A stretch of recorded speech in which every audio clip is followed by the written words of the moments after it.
අධ්‍යාපන පද්ධතිය තුළ ඉගැන්වීම ක්‍රියාවලිය අඛණ්ඩව ක්‍රියාත්මක කිරීම සඳහා ගුවන් විදුලි සේවා කාලය ලබා දීම විශේෂයෙන්ම නාගරික සහ ප්‍රාදේශීය අපේ ආයතන සියල්ලම ඒ වෙනුවෙන් අපි කැපවීමක් කරලා තියෙනවා. විශේෂයෙන්ම අධ්‍යාපන රටේ මූලික අපේ අධ්‍යාපනයේ තාමත්ම වැදගත් ක්ෂේත්‍රයක් නිසා කොවිඩ් වසංගතය ඇතිවෙච්ච අවස්ථාවේදී අපි සියලු දෙනාම දන්නවා අපිට පාසල් වසන්න සිද්ධ වුණා. හැබැයි අපි එක්කමත් තියෙද්දි අවශ්‍ය ප්‍රධාන විභාග ශිෂ්‍යත්ව විභාගය ඒ වගේම සාමාන්‍ය පෙළ උසස් පෙළ විවිධ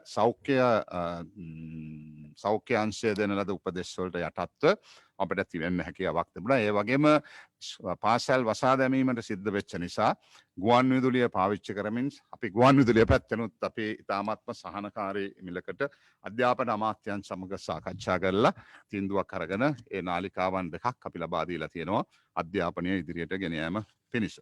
ඒ වගේම තරුණ විශ්වාසකත්වය සංවර්ධනය කිරීමට නොයෙකුත් විදිහේ අංශ ගණනාවකින් අපි කටයුතු කරනවා. විශේෂයෙන්ම අපේ සෑම ග්‍රාම සේවක වසමකම තරුණ ව්‍යවසායකයෙක් තෝරාගෙන ඔහුට මූල්‍යමය ශක්තිය ලබා දීමක් කටයුතු කරනවා.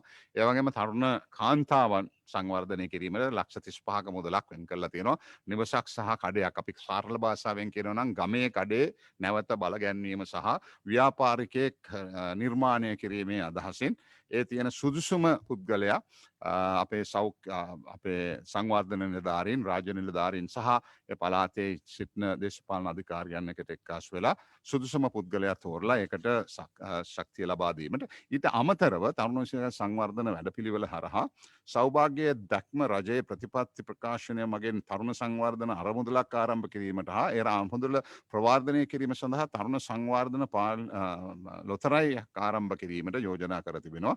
ඒ අනුව අරමුදල් පාර්ලිමේන්තුවේ 50ක් මගින් සාපත කිරීමටත් ඒ හරහා තරුණ ව්‍යවසායකයන්ට විශේෂයෙන්ම ලබා දෙන්නට පුළුවන් මූල්‍යමය ශක්තිය ඔවුන්ගේ ඉදිරි දැක්මක් එක්ක තිබෙන ව්‍යාපෘතිවලට ශක්තිය ලබා දීමට 50ක් මගින් පාර්ලිමේන්තුවේ ලොතරැයියක් ආරම්භ කරලා එහි දෙන ප්‍රතිලාභ ඒ වෙනුවෙන් පාවිච්චි කරන්න බලාපොරොත්තු වෙනවා.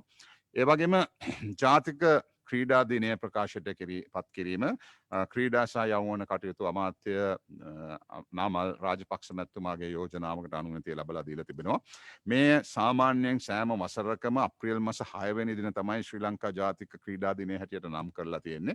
මේ සාමාන්‍යයෙන් ගත්තොත් උත්සව සමය සිංහල අවුරුදු සමය. ඒ නිසා පුංචි පැටලිල්ලක් එහෙම නැත්නම් ඒ සම්බන්ධව මැරතන් එහෙම සිංහල අවුරුද්ද වෙනුවෙන් තියෙනවා වැනි අවුරුද්දට පෙර සහ අවුරුද්දට පසු සතිය සාමාන්‍යයෙන් ඔබතුමාලා දන්නවා ශ්‍රී ලංකාවේ සිංහල දෙමළ අලුත් අවුරුද්ද වෙනුවෙන් ඒ කටයුත්ත කෙරෙන නිසා ඊට වඩා ප්‍රමුඛත්වයක් ලබා දිය යුතුයි කියන අදහසින් ගරු අමාත්‍යතුමා ඉදිරිපත් කළා තියෙනවා.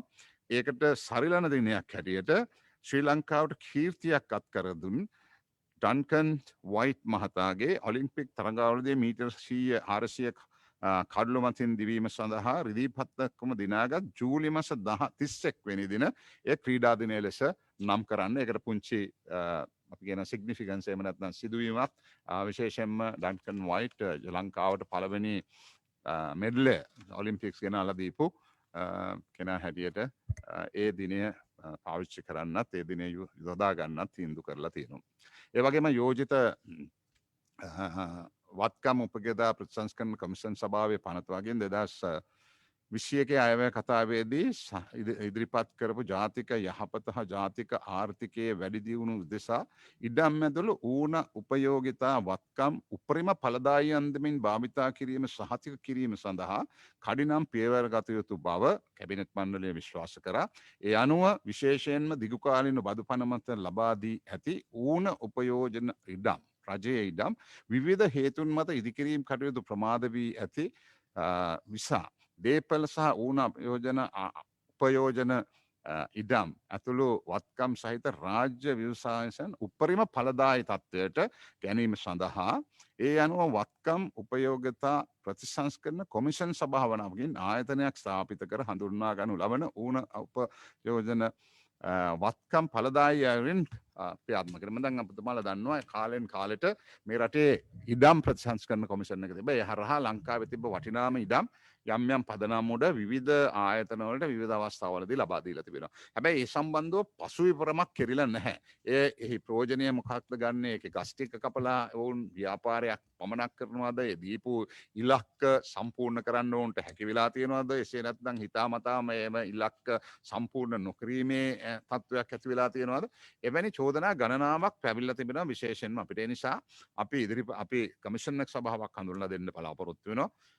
ඒ හරහා මේ සම්බන්ධව විශ්ලේෂණයක් කරලා මේ සම්බන්ධව යම් කිසි විදිහේ සමීක්ෂණයක් කරලා ඒ ප්‍රශ්නය එවැනි ආයතන නැවත රජයට ලබා ගැනීමේ වැඩපිළිවෙලක් ක්‍රියාත්මක කරන්න කැබිනට් මණ්ඩලය අනුමැතිය ලබා දීලා තියෙනවා. ඒ වගේම 1960 එක දරන ආනයන හා අපනයන පාලන පනත යටතේ නිකුත් කළ රෙගුලාසි දෙපාර්තමේන්තුවේ අනුමැතියට ඉදිරිපත් කිරීම විශේෂයෙන්ම ආනයන තාවකාලික අත්හරින සෙරමික් නිෂ්පාදන සම්බන්ධවත් ඒ වගේම ඒ හා ආශ්‍රිත අනෙකුත් නිෂ්පාදන සම්බන්ධව යම් කිසි විදිහේ තාවකාලික අත්හිටවීමක් කරලා තිබෙනවා. ඒ සම්බන්ධව විශාල පිරිසක්ගේ ඒ ක්ෂේත්‍රය තුළ කටයුතු කරන විශාල පිරිසක් ඒ සම්බන්ධව කරුණු ඉදිරිපත් කරලා තියෙන කරුණු සැලකිල්ලට ගෙන මොකද විදේශ විනිමය ආරක්ෂා කිරීමේ සහ සුරක්ෂිත කිරීමේ වැඩපිළිවෙලට අනුව තමයි මේ දේ කරලා තියෙන්නේ.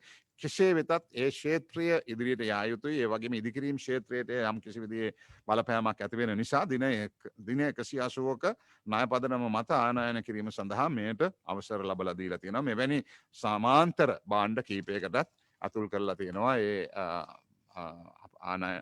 ආනයන කිරීම සඳහා. ඒ වගේම පළාත් පාලන ආයතන සම්බන්ධයෙන් වන ප්‍රධාන අනපදන් සංශෝධන විශේෂයෙන්ම තුමාලා දන්නවා පළාත් සභා මැතිවරණය 13 වෙනි සංශෝධනයේ ව්‍යවස්ථාවේ එක කොටසක්. ඒක අපේ මූලික නීතියේ දැන් එක කොටසක්. ඒ නිසා ඒක පහුගිය රජය විසින් මොනයම් හේතුවක් නිසා හෝ 3-2ක බලය ලබාගෙන රැය 9 විතර පනතක් සම්මත කරලා ඒක කල් දැම්මා. ඒ කියන්නේ මැතිවරණ වලට තියෙන බය නිසා තමයි ඒක සිද්ධ වුණේ. ඒක පළාත් පාලන මැතිවරණයත් අවුරුදු 2ක් විතර කල් දාපම ඊට පස්සේ පළාත් සභා මැතිවරණය දින නියමයක් නැතුව කල් දාලා දෙනවා. හැබැයි අපි මූලික නීතියට රටේ පටහැනි එසේ කිරීම. මොකද 13 වෙනි සංශෝධනයේ අපේ මූලික ව්‍යවස්ථාවේ එක කොටසක්. එතකොට 13 වෙනි සංශෝධනයේ වගකීම් අපි සියලු දෙනාටම තිබෙනවා. ඒ නිසා අපි කල්පනා කළා ඒ සම්බන්ධව කමිටු එකක් පත් කළේ වාර්තාව ලැබලා ඒ ඉදිරියේදී මේ කැබිනට් එකට ඉදිරිපත් වුණා. ලබන කැබිනට් එකේදී විශේෂයෙන් මේ සම්බන්ධව දීර්ඝව සාකච්ඡා කරලා මැතිවරණ කල් දැමීම නතර කරලා කලට වේලාවට මැතිවරණ තැබීමේ ව්‍යාපාරයත් එය කළ යුතු ක්‍රමවේදය දැන් පෞගිය කාලේ මේ මනාප ක්‍රමය ඉවත් කළ යුතුයි කියලා මතවාදයක් ආවා. ඒක ඒ ආකාරයෙන් පළාත් පාලන මැතිවරණයේ සිද්ධ වුණා. ඒ වගේම පළාත් සභා මැතිවරණයේදීත් එකම මැතිවරණ ක්‍රමයකට යා යුතුයි කියන මතයක් තියෙනවා. හැබැයි එසේ කලීමට විශාල වශයෙන් බාධාවන් කල්යෑමක් වෙනවා නම් මැතිවරණය කල් දැමීම ඒක හේතුවක් කරගන්න නැති විදිහට කටයුතු කළ යුතුයි කියලා තීන්දුවක් අරන් තියෙනවා. මොකද මැතිවරණය කල් දැමීම අපගේ න්‍යාය පත්‍රයේ නැති දෙයක්. අපිට තිබ්බ චෝදනාව තමයි මැතිවරණ කලට වේලාවට පෙර තිබ්බයි කියලා. කම්සම දවසක අපිට චෝදනාවක් තිබ්බේ නැහැ මැතිවරණ කල් දැම්මයි කියලා. නිසා මැතිවරණ පැවැත්වීම සීමා නිර්ණයන් නැති කිරීම එවැනි තත්ත්වයන් සම්බන්ධව සාකච්ඡා කරලා කටයුතු කරන්න තීන්දුවක් අරගත්තා. ඒ වගේම අපි මේ වෙනකොට එන්නත් ලබාදීම මේ කොවිඩ්-19 වෙනුවෙන් එන්නත් ලබාදීමේ වැඩපිළිවෙල සාර්ථකව කරගෙන යනවා. අවශ්‍ය ප්‍රමාණයට අවශ්‍ය කාල වේලාවට බලාපොරොත්තු විදිහට ඒව ලැබෙනවා. ඒ වගේම අලුතෙන් එක්කාසු වෙලා තියෙනවා පාවිච්චි කළ හැකි කියලා සහතිකයක් WHO එකෙන් ලෝක සෞඛ්‍ය සංවිධානයෙන් ලබලා දීලා තියෙනවා. ස්පුට්නික් කියන රෂයානු වැක්සින් එක එහෙම නැත්නම් එන්නත අපි බලාපොරොත්තු වෙනවා ආරම්භයේදී මිලියන 7ක්. ඒ කියන්නේ මිලියන 3.5කට පාවිච්චි කරන්න පුළුවන්.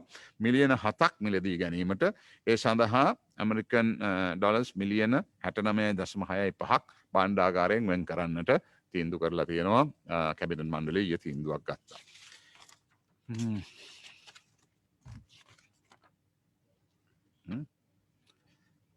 ඒ වගේම ඉතාමත්ම වැදගත් කරුණක් මේ අවස්ථාවේ සඳහන් කරන්නට ඕනේ. අනුරාධපුර ඖෂධ නිෂ්පාදන කලාපය ස්ථාපිත කිරීම.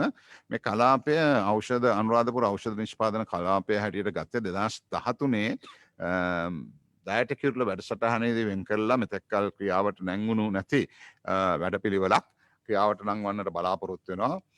විශේෂයෙන්ම මහාචාර්ය චන්න ජයසුමතුමා මේ විෂය භාර වෙන්න ඇමතිවරයා හැටියටත් කැබිනට් ඇමතිවරයා හැටියට පවිත්‍රා වන්‍යාරච්චි මැතිනියත් මේ සම්බන්ධව කැබිනට් මණ්ඩලයට ඉදිරිපත් කරලා තියෙනවා. ඒකෙන් අපි බලාපොරොත්තු වෙනවා 3න් එකක් ලංකාවේ සියලුම විශේෂයෙන්ම ටැබ්ලට්ස් කරල් සහ පෙති කියන සහ සර්ජිකල් ඒ වගේම මේ ශල්‍ය කර්ම වලට අවශ්‍ය ශල්‍ය කර්ම වලට අවශ්‍ය භාණ්ඩ සහ වැක්සින් එහෙම නැත්නම් එන්නත් 100%න් එකක් පළවෙනි අදියර හැටියට ලංකාවේ නිෂ්පාදනය කරලා අඩු මුදලකට පාරිභෝගිකයාට ලබා දීමට කටයුතු කරන එක මම හිතන්නේ විශාල පිම්මක් මේ විශේෂයෙන්ම මෙතෙක් කල් ඉතිහාසෙම මේ ආනයන කිරීම සහ ආනයනයට අනුබල දීම යම් කිසි විදිහේ අවධානයට යොමු කරමින් ඒ කටයුත්ත ලංකාවේ දේශීය වශයෙන් ඖෂධ කලාපයකට බවට නම් කරලා කටයුතු කිරීමට තීන්දුව කරලා තියෙනවා. ඒ වගේම අපවත් වී වදාළ ශ්‍රී ලංකා අමරපුර නිකායේ උත්තරීතර මහානායක කොටුගොඩ ධම්මාවාසනා මහානායක ස්වාමීන් වහන්සේගේ ආදානය පූජෝත්සවය හෙට පැවැත්වෙනවා රාජ්‍ය අනුග්‍රහය ඇතුව. ඒ සම්බන්ධවත් මම හිතන්නේ මේ වෙනකොට අපේ මාධ්‍ය හරහාම අවශ්‍ය දැනුම් දීම් සහ ඒ සම්බන්ධව ක්‍රියා කරන ආකාරය සම්බන්ධව රටේ ජනතාව දැනුවත් කරලා තියෙනවා. ඊට අමතරව මම මේ රැළ ප්‍රකාශ කරේ. ගරුව මහත්තුමාට ස්තුතියි. මම හිතන්නේ මේ ගරුව මහත්තුමාගේ මේ වෙනුවෙන් තව දුරටත් පැහැදිලි කර ගැනීම සඳහා අපේ මාධ්‍යවේදීන්ට මේ අවස්ථාවේ සම්බන්ධ වෙලා ඉන්න මාධ්‍යවේදීන්ට අවස්ථාව දෙනවා. විශේෂයෙන්ම hand raise option එක use කරලා ඉන්න මේ ඒකට අවස්ථාව ලබා ගන්න. ඒ වගේම ඔබගේ ප්‍රශ්නය හරි පැහැදිලි කිරීම හරි විමසන වෙලාවට ඔබගේ නමත් ඔබ නියෝජනය කරන ආයතනයේ නමත් සඳහන් කරමින් මේ අවස්ථාව ලබා ගන්න. අපි පළමුවෙන්ම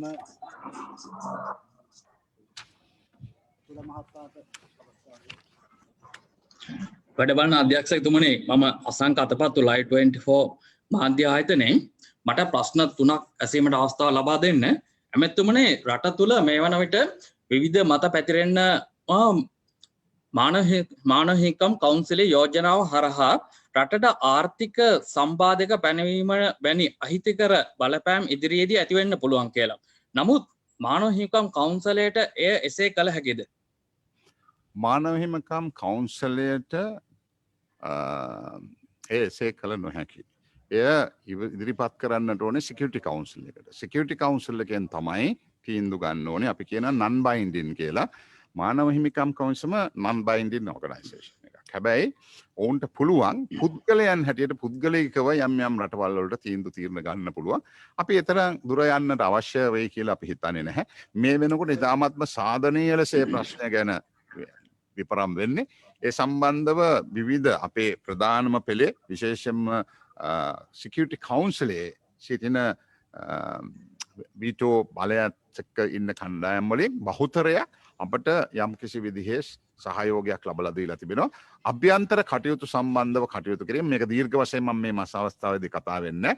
හැබැයි මානව හිමිකම් එකේ ප්‍රඥප්තියන් වලට පවා යම් දේවල් පටහැනිය කියන එකයි අපේ අදහස.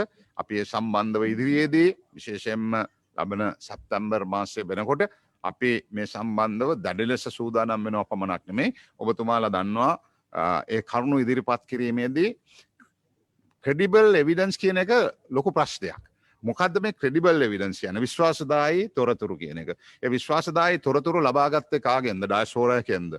ඒවනි තොරතුරු. ඒ වගේම ලෝඩ් නේස්පි එංගලන්තේ බොහොම පැහැදිලිව ප්‍රකාශයන් ගණනාවක් කරලා තියෙනවා. ඒවා සැකලකිල්ලට ගන්නවද නැද්ද? එතකොට ඒ යුද්ධයේ අවසාන කාලය තුල ලංකාවේ බ්‍රිතාන්‍ය කොමසාරිස් කාර්යාලයේ හිටිය අපි කියනවා ඩිෆෙන්ස් ඇටැච් එහෙම නැත්නම් ආරක්ෂක අංශය බාරව හිටපු රාජතාන්ත්‍රික නිලධාරියා ඇන්ටන් ගෑෂ් පැහැදිලිව ඩිස්පැචර්ස් කියලා කියනවා, ඩේලි ඩිස්පැචර්ස් කියනවා. ඒ යවන හැම එකම හෝම් මිනිස්ට්‍රි එක එහෙම නැත්නම් අභ්‍යන්තර අමාත්‍යාංශයේ මාස 6ක් පමණ යම් කිසි උත්සාහයක යොදලා ලෝඩ් නේස්පි මැතිතුමා තොරතුරු අරගෙන තියෙනවා. ඒ තොරතුරු දී තියෙන තොරතුරුයි ඒ ලැබී තියෙන නිවැරදි තොරතුරුයි ඉතාමත්ම පරස්පරයක් තියෙනවා. ඒ නිසා බොහෝ දුරට ඉතා දැඩි සාවද්‍ය තොරතුරු ලබා දීමේ වැඩපිළිවෙල සම්බන්ධව කරුණු කාරණා අපට බොහොම පැහැදිලිව ලෝකයේ ඉදිරියේ ඉදිරිපත් කරන්න හැකියාවක් තියෙනවා. ඒ වගේම තමයි ඇමරිකාවේ හිටපු ඩිෆෙන්ස් ඇටැච් ඒ වෙලාවේ ස්මිත් ඇරලා තියෙනෙත් කර්නල් ස්මිත් ඒ ඇරලා තියෙනෙත් ඒ ආකාරයේම දෙයක්. ඒ නිසා මෙතන ඉතාමත්ම අතිශෝක්තියෙන් එම නැත්නම් එක්සැජරේෂන් එකක් කරලා තියෙනවා. ඇත්ත තත්ත්වය සහ ක්‍රෙඩිබල් එවිඩන්ස් කියන එකත් ලොකු ප්‍රශ්නයක් බවට පත් වෙලා තියෙනවා. ඒ නිසා බොහොම පැහැදිලිව අපි කියනවා ඒ සම්බන්ධව අවාසනාවට මේක මං කාටවත් ඇඟිලි දික් කරන්නම ඇත්ත වෙච්ච සිදුවීම තමයි 2015 30 යන ඉරක් කියන එක ලංකාවේ පළවෙනි වතාවට ලෝකයා මං හිතන්නේ එකම රට මම දන්න විදිහට තමන්ගේ රටින්ම ගිහිල්ලා තමන් අපරාධ කරා තමන් යුද්ධ අපරාධ කරයි කියලා අපිත් සමග සමූහ අනුග්‍රහය දක්වලා ඇමරිකාවත් සමග ඉදිරිපත් කරා. හැබැයි ඒ ඉදිරිපත් කළා වසර දෙකක් යනකොට ඒ ඉදිරිපත් කරපු එක කණ්ඩායමක් වන ඇමරිකා එක්සත් ජනපදයේ හිටපු නිකි හීලි ඒ වෙලාවේ හිටියේ ඔවුන්ගේ සීර නිත්‍ය නිලධාරී හැටියට දැඩි ප්‍රකාශයක් කරලා මේක ඉතාමත්ම දේශපාලන වශයෙන් සහ තාමත්ම පක්ෂග්‍රාහීව කටයුතු කරන ආයතනයක් හැටියට ඒ සමානුග්‍රහය දාපු දෙකෙන් ඉල්ල අස්සුනා. එවැනි තත්ත්වයකට පත් වෙලා තියෙනවා. ඒ නිසා මේ සම්බන්ධව දීර්ඝ වශයෙන් අපිට කතා කරන්න පුළුවන්. මම හිතන්නේ මේකනේ මේ තැන අපි වෙනම සාකච්ඡාවක් කරමු. මේකේ මොකද පැයක් හමාරක මේ ගැන එකින් එකට පරස්පරයන් මේ මානව හිමිකම් එකේ ඉදිරිපත් කරලා තියෙන ඒ කරුණු තත්ත්වයන් සම්බන්ධව අපි කතා කරන්න සූදානම්. නමුත් සැකිල්ලක් හැටියට ඔය ටික තමයි මට ප්‍රකාශ කරන්න. ඒ වගේම ඇමතුමනේ ඊළඟ ප්‍රශ්නේ මගේ ජනාධිපතිතුමා පසුගිය දිනක මාධ්‍යයට රතු එළියක් නිකුත් කළා. ඒ සමගම රජයේ ප්‍රවෘත්ති අධ්‍යක්ෂ ජෙනරාල් නාලක කළුවැය මහතාත් ඉවත් වෙනවා. නාලක කළුවැය මහතා ඉවත් වෙන්නේ ඔබතුමාගේ එල්ලීමක් මතද නැත්නම් රජයෙන් ඉවත් කරාද ඔහුගේ පුද්ගලික කැමැත්ත මතද ඉල්ලා අස්වෙන්නේ? ඒක අතිශයින් පෞද්ගලික ප්‍රශ්නයක්. නමුත් ඔබතුමා අහන නිසා මොකද ඒක එතුමාට සහ අපට සම්බන්ධ ප්‍රශ්නයක්. ඔබතුමාට සමාන බලපෑමක් ඇති වෙන ප්‍රශ්නයක් නෙමෙයි. ආයතනය දුවනවා. ආයතනයේ නිලධාරීන් පත් කරන සෑම වෙලාවෙම ඔබතුමාලා ප්‍රශ්න කරොත් පැය 24 දවස් 365ම ඔබතුමාට වෙන ප්‍රශ්නයක් නැහැ. එහාට මෙහාට වෙන නිලධාරීන් ගැන අසන්න තමයි සිද්ධ වෙන්නේ. ඒ නිසා ඔබතුමාට මම හිතනවා පුංචි සම්බන්ධකමක් තියෙනවා අපේ ආයතනයත් එක්ක ලොකු සම්බන්ධකමක් තියෙන හැටියට. නාලක කළුවා මැතිතුමාට මං හිතනවා ජීවිතේ ඉදිරියට යන්න ඕනේ. ඔහු එක තැනක හිර වෙලා ඉන්න සුදුසු නෑ. මගේ අදහස එහෙමයි. ඒ නිසා ඔහුට මෙතනින් පසුව ඉදිරියට යන්න අවස්ථාවක් ලැබෙනවා නම් ඒ අවස්ථාවට බාධා කිරීම අපේ වගකීමක් නෙමෙයි. අපි පුළුවන් තරම් එවැනි දෙයකට සහයෝගය ලැබලා දීලා ඔහුට ඒ ඔවුන්ගේ වෘත්තීය වශයෙන් ලබා ගන්නට පුළුවන් ශක්තිය අපි ලබා දිය යුතුයි. ඒ නිසා පුද්ගලයන් ඉනවා. දැන් ඔබතුමාගේම කාලේ මං හිතන්නේ 3-4 ගොල්ලක් ඔබතුමාලා සරත් තමුණුගම මැතිතුමාගේ කාලේ නම් කී දෙනෙක් යන්න බැරි කියලා. හැබැයි අපේ ආයතනය ඒ ආකාරයෙන්ම ඉදිරියට යනවා. ඒකයි වැදගත් වෙන්නේ. ඔබතුමා ආයතනය ගැන යම් කිසි ප්‍රශ්නයක් අහුවනම් මට මීට වැඩි උත්තර දෙන්න තිබ්බා. නමුත් පුද්ගලයන් ගැන කතා කරනකොට පුද්ගලික බද්ධව අපි අත වෙන්නේ නැහැ. ඔබතුමා අර ජනාධිපතිතුමා මොකද්ද එළියක් කිව්වා කියලා මම දැක්කේ නැහැ. රතු එළියක් කියලා. එතුමා කියන ඔබතුමාගේ අර්ථකථනයක් මේක රතු එළිය. ඒ නිසා නෑ ඔබතුමාට ඇමතුමනේ මෙහෙමයි මේ ජනාධිපතිතුමාට රතු එළියක් කියන එක නෙමෙයි. ජනාධිපතිතුමා කීවේ මාධ්‍ය නිදහස ආරක්ෂා කිරීමේ මගේ වගකීම මම දන්නවා. හැබැයි මාධ්‍ය මුදලාලිලාගේ නිදහස ගැන මට මගේ වගකීමක් නෑ. මගේ වගකීම තියෙන්නේ ඒ අය ව්‍යාපාරිකයන් හැටියටයි මගේ වගකීම තියෙන්නේ. මගේ වගකීම මාධ්‍යකරුවන් හැටියට තියෙන්නේ මාධ්‍යයට සම්බන්ධ ඍජුව මාධ්‍යකරුවන්ගේ වගකීමයි. ඒක ඉතින් ඔබතුමාට රතු එළිය, කොළ එළිය, නිල් එළිය කියලා හිතා ගන්න පුළුවන්. ඒ ගැන අපේ විරෝධතාවයකුත් නෑ. ඊළඟ අවසාන ප්‍රශ්නේ ඇමතුමනේ පරිසර විනාශය සම්බන්ධයෙන් විවිධ චෝදනාවන් රජයට එල්ල වෙනවා. ඒ අතර පසුගිය දින සිරස නාලිකාවේ වැඩසටහනකට සහභාගී වූ දැරියක් කළ ප්‍රකාශයක් අනුව පරිසර වේදීන්ගේ පිපිදීමක් ඇති වුණා. ඒ සමගම සිංහරාජයට ආසන්න මෙම පුද්ගලික ඉඩම නැවත රජයට පවරා ගැනීමට යම් යෝජනාවක් ඉදිරිපත් වෙලා තියෙනවද? මේ සම්බන්ධයෙන් කැබිනට් මණ්ඩලයේ සාකච්ඡා වුණාද?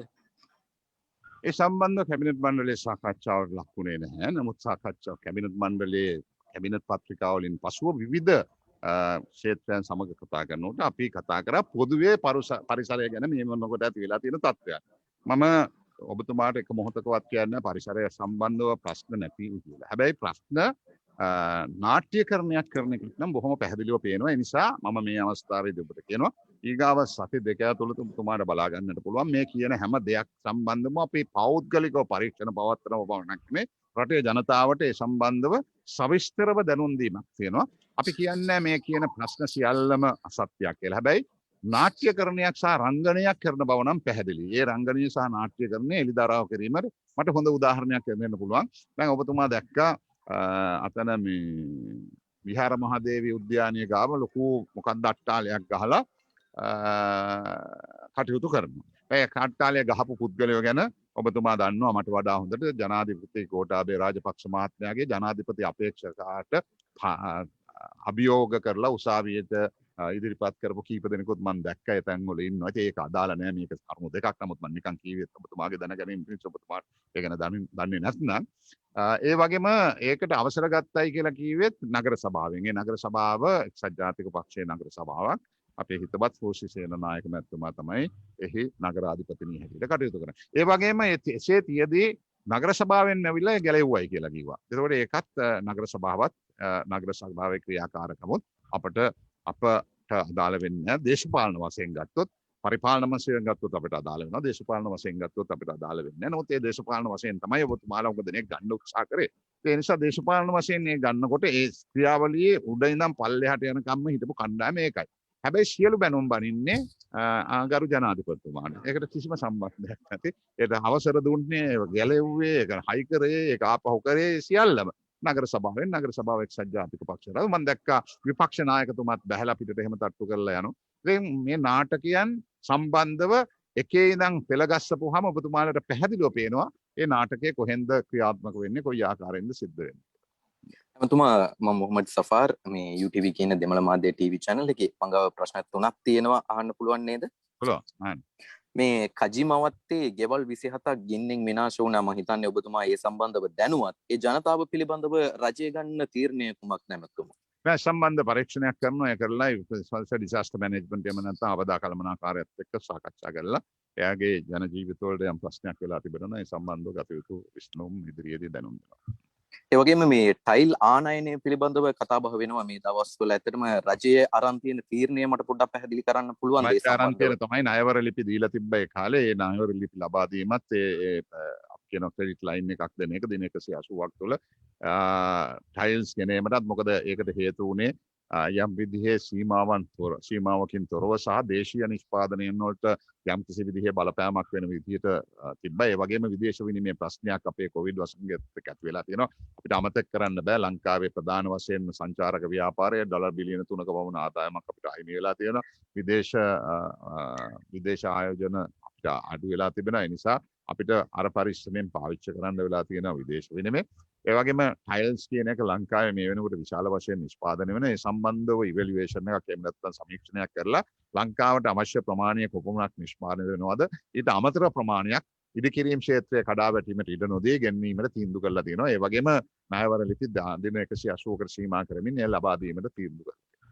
වගේම එමතුමා අවසන් ප්‍රශ්නය මේක දැනට මේ බුරුකා තහනම පිළිබඳව ගිය මාධ්‍ය සාකච්ඡාවේදීත් කතා කළා. දැනට බුරුකා තහනම පිළිබඳව රජය දරන ස්ථාවරය මොකක්ද එමතුමා? නෑ මම හිතන්නේ සම්බන්ධව සාකච්ඡා වෙමින් පදනවා රජයේ මේ බුරුකා තහනම සම්බන්ධව මේක නිකන් ලංකාව පමණක් මේ නිකන් මැජික් එකක් වගේ ගත් එකක් හැටියට තමයි පෙන්වන්න උත්සාහ කරන්නේ. රටවල් 16ක් මේ වෙනකොට තහනම් කරලා තියෙනවා. මේ තරු පහේ ප්‍රජාතන්ත්‍රවාදය ගැන කතා ස්විට්සර්ලන්තය, ප්‍රංශය, ඩෙන්මාර්කය ඒ සියල්ල රටවල් ඒ තහනම් කරලා තියෙනවා. ඒකට හේතුව තියෙනවා විවිධ ආරක්ෂක හේතුන් සම. ඒ වගේම අමතක කරන්න බෑ මේ රටවල් 16 තුල මුස්ලිම් රටවල් 13කුත් ඒ සම්බන්ධව තියෙනවා. ඒ නිසා මෙය තහනම් කළ යුතුද නැද්ද මේක ප්‍රශ්නයක් නෙමෙයි. මේක මේ ප්‍රශ්නයක් කරගන්න ගන්න උත්සාහයක්. අපි දකිනවා මීට වසර දෙකක ඩිකේඩ්ස් එහෙම නැත්නම් වසර 15කට 20කට පෙර අපේ තිබ්බ විවිධ මේ ආකාරයේ තමන්ගේ මූණ ආවරණය කිරීමේ ක්‍රමවේදයක්. හැබැයි පසු කාලීන මේ සම්පූර්ණ තත්ත්වයන් වෙනස් වෙලා සංස්කෘතියන් වෙනස් වෙමින් පවතිනවා. ඒ නිසා ඒ සම්බන්ධව ලෝකයේ පවතින තත්ත්වයක් ඒ සම්බන්ධව ආරක්ෂාවට ඇති වෙලා තියෙන ගැටලු සම්බන්ධව බොහොම පැහැදිලි විශ්ලේෂණයක් කරලා පෞද්ගලික ආගමික වශයෙන් මේ සම්බන්ධව අපි ගන්නා තීන්දුව බර කරන්න එපා. රටේ රාජ්‍ය ආරක්ෂාව වෙනුවෙන් පුද්ගලයන්ගේ ආරක්ෂාව වෙනුවෙන් සහ පුරවැසියාගේ ආරක්ෂාව වෙනුවෙන් ගන්නා තීන්දුවත් එක්ක තියෙන. ඒ නිසා ඒ සම්බන්ධව විශ්ලේෂණයක් කරලා අවශ්‍ය ප්‍රමාණයට කටයුතු කිරීමට තීන්දුව කරලා තියෙනවා. ඒක ඉදිරි කාලයේදී අපි දැනුම් දෙන්නම්. අමාත්‍යතුමනි මම සජිත් නෙට්වර්ක් රේඩියෝවෙන් අමාත්‍යතුමනි මට ප්‍රශ්න කීපයක් තියෙනවා. පළවෙනි ප්‍රශ්නේ තමයි දැන් ස්පුට්නික් එන්නට සඳහා කැබිනට් මණ්ඩලයේ මුදල් අනුමත කරලා තියෙනවා. හැබැයි දැන් ඉන්දියානු එන්නත පිරිසකට ලබා දීලා තියෙනවා. ඒ අයට දෙවනි එන්නත ලබා දෙනවද? ඒක ගෙන්නන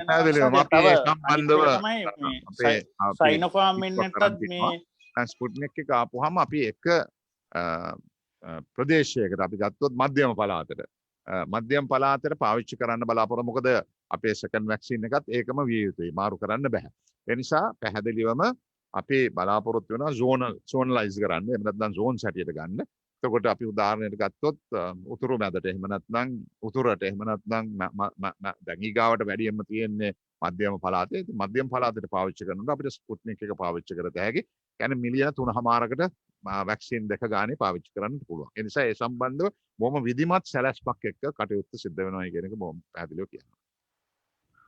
ගරු ඇමතුමනි මම අතුල ඇතුළත් මුදල් ලංකා යුනිවර්සිටි එකෙන් මට ප්‍රශ්න දෙකක් ඔබතුමාගෙන් අහන්න තියෙනවා.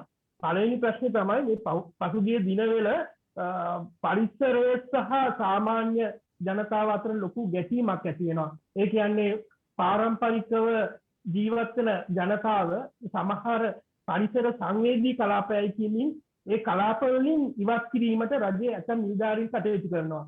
සමහර පුද්ගලයන් වසර 10 15 එම ප්‍රදේශවල ජීවත් වෙනවා. ඉතා අසරණ දුගී දුප්පත් ජනතාව තමයි මේ ප්‍රදේශවල ජීවත් වෙන්නේ. නමුත් ඇතම් රජයේ නිලධාරීන් ඔවුන් එම ප්‍රදේශවලින් ඉවත් කිරීමට විවිධ ආකාරයේ කටයුතු කරනවා. මේ රජයත් අපහසුතාවයට පත් වෙනවා. ඒ වගේම තමයි එම ජනතාවත් අපහසුතාවයට පත් වෙනවා. මේ පිළිබඳව ඔබතුමාලා යම්කිසි තීරණයකට එළඹිලා තියෙනවාද? ඒක මගේ පළවෙනි ප්‍රශ්නේ. ඔබතුමා හරියට හරි ඔබතුමා 100ක් හරි ඒ සම්බන්ධව මේ අවස්ථාවේදී වෙලා තිබෙන්නේ වනජීවී ඇක්ට් එක එහෙම නැත්නම් එම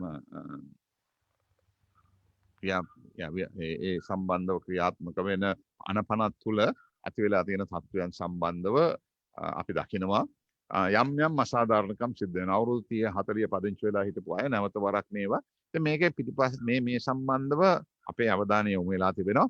ඒ නිසාම තමයි මේ පෙරක් වෙලාවට කියන්නේ ගරු ජනාධිපතිතුමා උපදෙස් දුන්න මේ ටික මේ ඉඩම් ටික දෙන්න අර ටික සුද්ධ කරන්න මේ දෙක අතර තුලනතාවයක් තියෙන්න ඕනේ. වනජීවී එක තා වැදගත් වෙනවා අපේ රටට.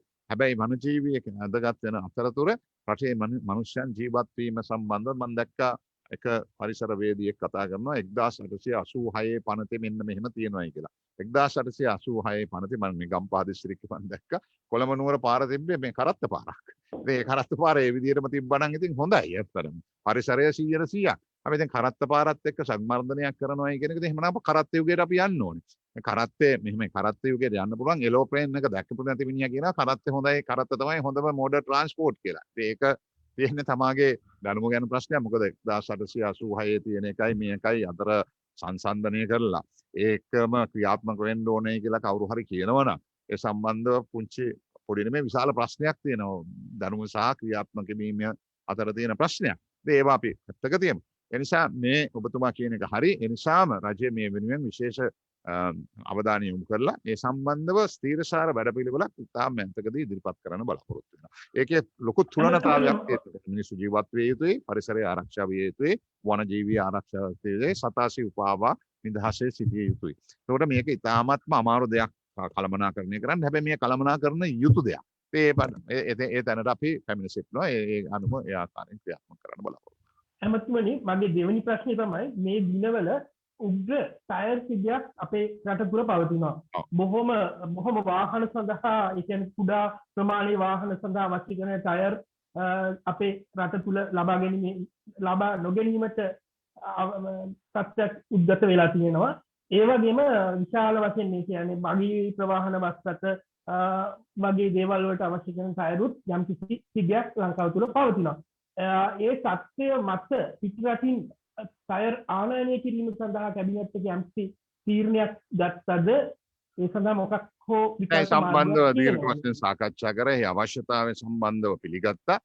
අපේ රටේ නිෂ්පාදනයේ සීමාවන් අඳුනගෙන තියෙනවා. ඒ සීමාවන් වලට අමතරව අවශ්‍ය දේවල් ගේන්න තීන්දුව කරලා තියෙනවා. ප්‍රශ්නය මේක මගේ ඇමතුමනි අවසාන ප්‍රශ්නය කොවිඩ් එන්නත අපේ ජනමාධ්‍යවේදීන් සඳහා ලබා දීමට කටයුතු කරන්නේ කුමන වකවානුවකද? මම හිතන්නේ මේ දැනට ඒ ආයතනවල අපි දැනුම් දීලා තිබ්බා. ඒ ආයතන වලින් ඉල්ලා සිටියා. මොකද 7000කට ආසන්න ප්‍රමාණයක් සිටිනවා. ඒකට අපිට ප්‍රශ්න තියෙනවා. මොකද විවිධ ක්ෂේත්‍රවල 14000ක් ඉන්නවා අපේ ග්‍රාම නිලධාරීන්, සෞඛ්‍ය නිලධාරීන්, එයාගේ සහ ඒ ගම්වල මේ සම්බන්ධව ඉතින් ඉල්ලීම් එමටයි. ඒ නිසා මාධ්‍ය අංශයේ නිරන්තරයෙන් මේ ජනතාවත් එක්ක ගැටෙන කණ්ඩායම් වල ලයිස්තුවක් අපි ඉල්ලලා තිබ්බා සෑම ආයතනයකම. ඒ තිබ්බ අයට ගොඩක් ආයතන වලට අපි ඒක ලබා දුන්නා. ඉදිරියටත් අපි ඒ ආකාරයෙන් ක්‍රියාත්මක කරන්න බලාපොරොත්තු වෙනවා. අමතුමා මම හසිනී ඒකනායක ස්වර්ණවාහිනී නාලිකාවෙන් මට ප්‍රශ්න 3ක් තියෙනවා ඔබතුමාගෙන් අහන්න. පළවෙනි ප්‍රශ්න විදිහට කලින් මතු කරපු ටයර් සම්බන්ධ ප්‍රශ්නයක් තමයි තියෙනවා මතුමා. දැන් මේ දවස් 3ක් ඇතුළත ටයර් සම්බන්ධයෙන් ගෙවුණු ටයර් සම්බන්ධයෙන් මෙහෙයුමක් දියත් වෙනවා පොලිසියක් මැදිහත් වීම යටතේ. එතකොට ඒකෙදී අමතුමා බස් රථ හිමියන්ගේ සංගමයේ චෝදනා කරනවා මේ ආනයන කියන්නේ ටයර් හිඟයක් පවතිනවා මේ වෙලාවේ මේ විදිහට මෙහෙයුමක් කරන එක අසාධාරණයි කියන එක සම්බන්ධයෙන්. ඒ සම්බන්ධව අපේ අවධානය යොමු කරනවා. මිනිත්තුවක් මට. එතකොට ඕන් තවදුරටත් චෝදනා කරනවා මේ රජයේ වාහන මේ විදිහට පරීක්ෂාවට ලක් කරන්නේ නැහැ. පෞද්ගලික අංශයේ වාහන තමයි මේ විදිහට පරීක්ෂාවට ලක් කරන්නේ කියලා. මෙතන මොකද්ද මේ තියෙන එහෙම නීති දෙකක් නෑ. බොහොම පැහැදිලිව කියන්නට ඕනේ. ඒ සම්බන්ධව ඊයේ ගාමිණී ලොකුගේ අමාත්‍යතුමත් ප්‍රශ්නයක් විශේෂයට මේක විසඳගන්නට ඕනේ ගමනාගමන මණ්ඩලයේ තියෙන ප්‍රශ්නයක් ගැනත් කතා කරා. එතකොට ඒක මේ පෞද්ගලික අංශය මේ රාජ්‍ය අංශය කියලා නැහැ. ටයර් ගෙවනවා නම් ගෙවනවා හැමෝගෙම. නමුත් ටයර් ලබා දීම සහ රජයේ අවශ්‍යතාවයන් සම්බන්ධව මම ඔබතුමාට කීවා වගේ සමීක්ෂණය කළා අවශ්‍ය ටයර් ගැනීමට අවශ්‍ය කටයුතු කරනවා. එතකොට මේ සම්බන්ධයෙන් අමාත්‍යතුමා නැත්නම් ඒ පරීක්ෂා කිරීමේ උන්ට දනුවම් කිරීමේ ප්‍රශ්න තාවකාලිකව අත්හිටවල තියෙනවා. එතකොට අමතුමා මගේ දෙවෙනි ප්‍රශ්නය වෙන්නේ ඒ සම්බන්ධයෙන්ම ප්‍රශ්නයක්. ඇතම් පාර්ශවයන් චෝදනා කරනවා අමතුමා මේ ගෙවුණු දැන් ඒක අත්හිටවීමත් එක්ක අමතුමා මම මේ ඉදිරිපත් කරන්නේ. ඒකෙදී පොලිසියට කිසියම් ආකාරයක මේ ගෙවුණු ටයර් සම්බන්ධයෙන් පරීක්ෂා කිරීමේ හැකියාව පවතිනවා නම් ඒ විද්‍යාත්මක එක්ස්පර්ට් දැනුම පවතිනවා නම් පොලිසිය නිලධාරීන්ටත් පුළුවන් වෙන්න ඕනේ මේ වාහන යෝග්‍යතා සහතික නිකුත් කිරීමේ හැකියාව පවතින්න ඕනේ කියලා. අමතුමා ඒ මොකද නීතිය හමුවට ගෙන යද්දී එක්ස්පර්ට් එවිඩන්ස් කියන එක අවශ්‍ය වෙනවා කියලා තමයි ඕන් චෝදනා කරන්නේ. මොකද්ද මේකෙදී එතකොට ඒ පොලිසියට ඒ වගේ හැකියාවක් පරීක්ෂා කරන නිලධාරීන් සතුව පවතිනවද අමතුමා? ඔබතුමිය මම හිතන්නේ ඔබතුමිය රියදුරු ලයිසන් නැතුව ඇති. මම දන්නේ මම හිතනවා. මොකද හේතුව ටයර් එකක් ගෙවිලාද කියලා බලන්න ඕන පුද්ගලයෙකුට පුළුවන්. අමතුමා ඒතර ඕන් ඉදිරිපත් කරනවා ඒකෙදි ගෙවුම් දර්ශකයක් අවශ්‍යයි කට්ටව ඒක බලන්න නම් යෝග්‍යතා සහතිකය ඕනේ. ඒක පොලිසියට ඕන් ඉදිරිපත් කරනවා ගෙවුම් දර්ශකයක් අවශ්‍යයි ඩෙප් ගේජ් එක කියන එක අවශ්‍යයි කියන එක ඒ වගේම තමයි යෝග්‍යතා සහතිකවල ටයර් වලත් ඒ තත්ත්වය තියෙනවා. ටයර් එකක් ගෙවිලාද නැද්ද කියලා බලන්න නම් ඔබතුමියටත් පුළුවන්. ඕන වෙලා ගිහිල්ලා බලන්න එතන පාක් කරලා තියෙන වාහනයක කට්ට නැත්නම් ටයර් එක ගෙවිලායි කියලා. ඕන් ඉදිරිපත් කරන අමතුමා මේ කට්ට ගෙවීම මැනීම සඳහා මේ ගෙවුම් දර්ශකය සහ ඩෙප් ගේජ් කියන එක අවශ්‍යයි කියන එක මත ඒකත් එක්කම ඔබතුමාගේ ප්‍රශ්න මගේ අවසාන ප්‍රශ්නේ වෙන්නේ අමතුමා මේ දවන්තලේ සිදුවුණු මේ ඝාතනයනුත් සමග සිද්ධ වෙච්ච බස් රථ අනතුර සම්බන්ධයෙන් එතකොට අමතුමා ඒකෙදි පැහැදිලිවම ඔබතුමාත් ප්‍රකාශයක් කරලා තිබුණා මේ අර ගලක් කඩා වැටලා තිබුණා මාස 6ක් තිස්සේ ඒක ඉවත් කරලා නැහැ. එතන ආරක්ෂක වැටවල් සාදලා තිබුණ නැහැ ඒවත් එක්ක. එතකොට අමතුමා මේකෙදි රියදුරෝ දෙන්නම අතනංකොට ගැනීමක් සිද්ධ කරා. නමුත් මේ සම්බන්ධයෙන් කොන්ට්‍රැක්ට් ගත්ත ආයතනයට RDA එකට මොන හරි නීතියක් ක්‍රියාත්මක වෙන්න තාමත් එහෙම ක්‍රියාත්මක වෙලා නැහැ. මොකක් හරි තියෙනවද මේ සම්බන්ධයෙන්? ඔබතුමියත් එක්ක 100%ක් එකඟයි මම හිතන්නේ ප්‍රශ්නයේදී අපි ඒ සියලු පාර්ශ්ව සම්බන්ධව කටයුතු කරනවා. ඒ සම්බන්ධව පරීක්ෂණයක් පවත්වනවා. ඒ සම්බන්ධව වකියුතුන් සම්බන්ධව විනය පරීක්ෂණයක් කිරීමට බලාපොරොත්තු වෙනවා. බොහොම ස්තුතියි අමතුමා. හොඳයි. එහෙනම් කවුද? සම්පත් දිසානායක. සම්පත්. සිරස ප්‍රත්‍යංශයෙන්. ඔව් අමතුමා වගේ ප්‍රශ්නය දැන් මධ්‍යගත කණ්ඩායම ඉදිරිපත් කළ යෝජනාව එක්සත් ජාතීන්ගේ මානවකම් කවුන්සිලයේදී සම්මත වෙලා තියෙනවා. මේ යෝජනාවේ සඳහන් වෙනවා 9 දෙනෙක්ගෙන් යුත් කණ්ඩායමක් ශ්‍රී ලංකාවට එවන්න මේ සාක්ෂි විමසීමක් කරන්න. එවැනි දෙයකට රජය එවැනි කරුණක් රජය පිළිගන්නවද? ඔවුන්ට අවසර දෙනවද දිවෙන්ට පැමිණිලි වගේ කටයුත්තක? මේ සම්බන්ධව දෙකින් දෙකටම අපේ ස්ථාවරයන් අපි පැහැදිලිව කියනවා. බොහොම පැහැදිලිව කියන්න ඕනේ මේ සම්බන්ධව මේ ක්‍රෙඩිබල් එවිඩන්ස් කියන කතන්දරේ අභියෝගයට ලක් කරලා තියෙන්නේ අපි මුල්ලා ඉඳන්ම. අර 2015 ජනවාරි 8 වෙනිදාන් පස්සේ මංගල සමරවීර විදේශ ඇමතිවරයා ගිහිල්ලා කරපු දීපු පාවා දීමට පසු අපි දිගින් දිගටම කියතා කරලා තියෙන තමයි මේ ක්‍රෙඩිබල් එවිඩන්ස් සම්බන්ධව විවිධ මත තියෙනවා විවිධ අංශ වලින් රටවල් ගණනාවක රාජ්‍ය නායකයන් ගණනාවක් ඒ සම්බන්ධව කරුණු ඉදිරිපත් කරලා තියෙනවා. ඒ නිසා ඒ සම්බන්ධව අපි අපේ ස්ථාවරයන් ප්‍රකාශයට පත් කරලා තියෙනවා. මේ අලුතෙන්ම කියලා තියෙන කණ්ඩායම සම්බන්ධව අපි තීන්දුවක් ගන්න ඕනේ. අපි ගන්න තීන්දුව අපි දැනුම් අමාත්‍යතුමනි මම සජිත් net fm රේඩියෝවෙන් ඉස්සෙල්ලා යම් ප්‍රශ්නයක් ඇති වුණා තාක්ෂණික දෝෂයක්. මගේ ප්‍රශ්නේ උනේ දැන් ඒ දෙවනියෙන් නැති ඉන්දියාවට ඒ ලබා දෙන එක හරි ඒ වගේම තමයි දැන් චීනෙන් සයිනෝෆාම් එන්නත ගෙන්වීම සම්බන්ධයෙන් කතා වෙනවා ඒක ගෙන්නන්න අවසර දුන්නා කියන එකත්. හැබැයි ඒක දෙන්නේ ලංකාවේ ඉස්සෙල්ලාම මේ චීනේ අයට කියලා කියනවා ලංකාවේ වැඩ කරන. එතකොට ලංකාවේ අයට මේක ලබා දෙන්නේ නැද්ද කොහොමද ඒ හිතන්නේ? ඒ සම්බන්ධව තියෙන ප්‍රශ්නයක් තාම අපිට නීතියානුකූලව ක්ලියරන්ස් එකක් ලැබිලා නැහැ. නීතියානුකූලව ඒක ලැබුණාට පස්සේ තමයි ඉදිරි කරුණු ගැන සලකා බලන්න වෙන්නේ. ඒ කියන්නේ දැන් මේ ලංකාවේ වැඩ කරන චීන අයට දෙන්න පුළුවන්ද මේක?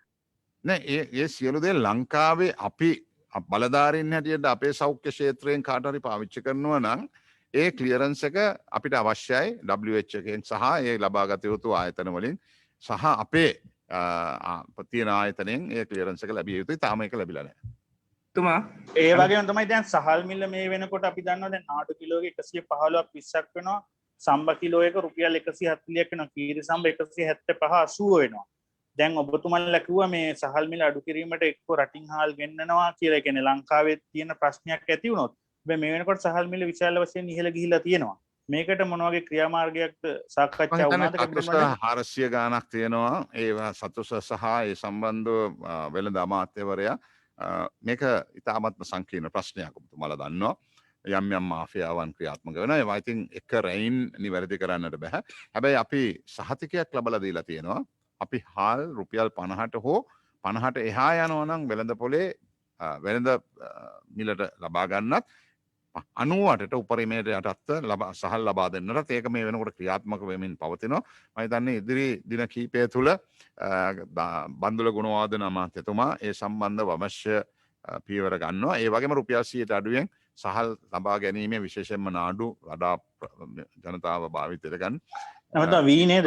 සහල් නෙමෙයිනේ. සම්බන්ධව මිල සම්බන්ධව අපි අදහසක් ඉදිරිපත් කළා නෑ. නමුත් 100ට අඩුවෙන් පරිභෝජනය සඳහා සාමාන්‍ය ජනතාව පාවිච්චි කරන සහල් වර්ගවල මිල තබා ගැනීමට වැඩපිළිවෙලක් ක්‍රියාත්මක වෙමින් පවතිනවා. අමතුමා ඒ වගේම තමයි දැන් අත්‍යවශ්‍ය ආහාර ද්‍රව්‍යවල යම් සහනයක් ලබා දීම සම්බන්ධයෙන් කතිකාවතක් යනවා. මේකට මොනවද ඇතුළත් වෙන්නේ? කොහොමද මේ සහනය ලබා දෙන්නේ? ඒ කියන්නේ සතොස් හරහා පමණයිද? කොහොමද ඒ තත්ත්වයේ කැබිනට් මණ්ඩලෙ මේක සාකච්ඡා වුණාද? අපිට තියෙන ඉන්ස්ට්‍රුමන්ට් එක එහෙම නැත්නම් මෙවලම සතොස් වැඩි කිරීමේ වැඩපිළිවෙලකුත් ක්‍රියාත්මක වෙනවා මේ මොහොත වෙනකොට. ඒ අතරතුරේ සතුස හරහා තමයි මේ සහන ලබා දෙන්න වෙළඳ ඇමතිවරයා හැටියට ගරු බන්දුල ගුණවාදන මැතිතුමා සැලසුම් කරගෙන යනවා. තුමා හිරු ප්‍රවෘත්තිංශයෙන් ඇමතුමා ඇමතුමා හිරු ප්‍රවෘත්තිංශයෙන් මේ වෙනකොට මේ වෙළඳ පොලේ පොල් තෙල් භාවිත නුසුදු ඒවා ඇවිල්ලා කියලා සමස්ත ලංකා පාරම්පරික පොල් තෙල් නිෂ්පාදන සංගමය කියනවා. කන්ටේනර් 13ක් රේගුවෙන් පිටත් කළා කියලා. ඒ සම්බන්ධව ඔබතුමා දැනුවත්ද? කොහොමද පරීක්ෂණ කරන්නේ? ඒ සම්බන්ධව කතිකාවක් තියෙනවා. ඒ සම්බන්ධව තියෙන පාරිභෝගික ආරක්ෂා කිරීමේ අධි ආයතනය මේ වෙනකොට ඒ සම්බන්ධව සාම්පල්ස් අරගෙන අවශ්‍ය පරීක්ෂණ පවත්වනවා කියන එකයි මගේ දැනුම. Minister, Amal Jayasinghe from AFP. Yes, Amal.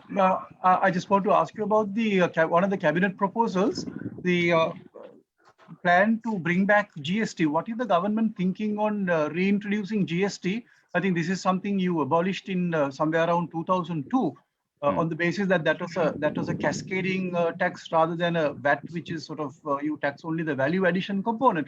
So what is the government thinking on bringing back the GST and doing away with the VAT? Well, I suppose this is in keeping with the policy statement that was made in the parliament, and then it was corrected to the advice given by the finance sectors. So whatever it is, they have proved that, but the mechanisms of it will be brought back to the cabinet, and then we'll be discussing as to what is more effective. As you suggest, But if it is obsolete thing, then we might not take it up. But right now, what happens is this: there are certain specific areas where they have specified this tax to be imposed. As you see it, you'll find that විධාන යටතේ මත්පැන් cigarette වාහන sannivedana සහ ඔට්ටු ඇල්ලීම, right? So there are specific areas. There must be a reason. The reason will be elaborated at the next meeting. Yeah, now usually the GST, you graduated from GST to VAT on the basis that VAT is a more equitable and more efficient and also a simplified tax system.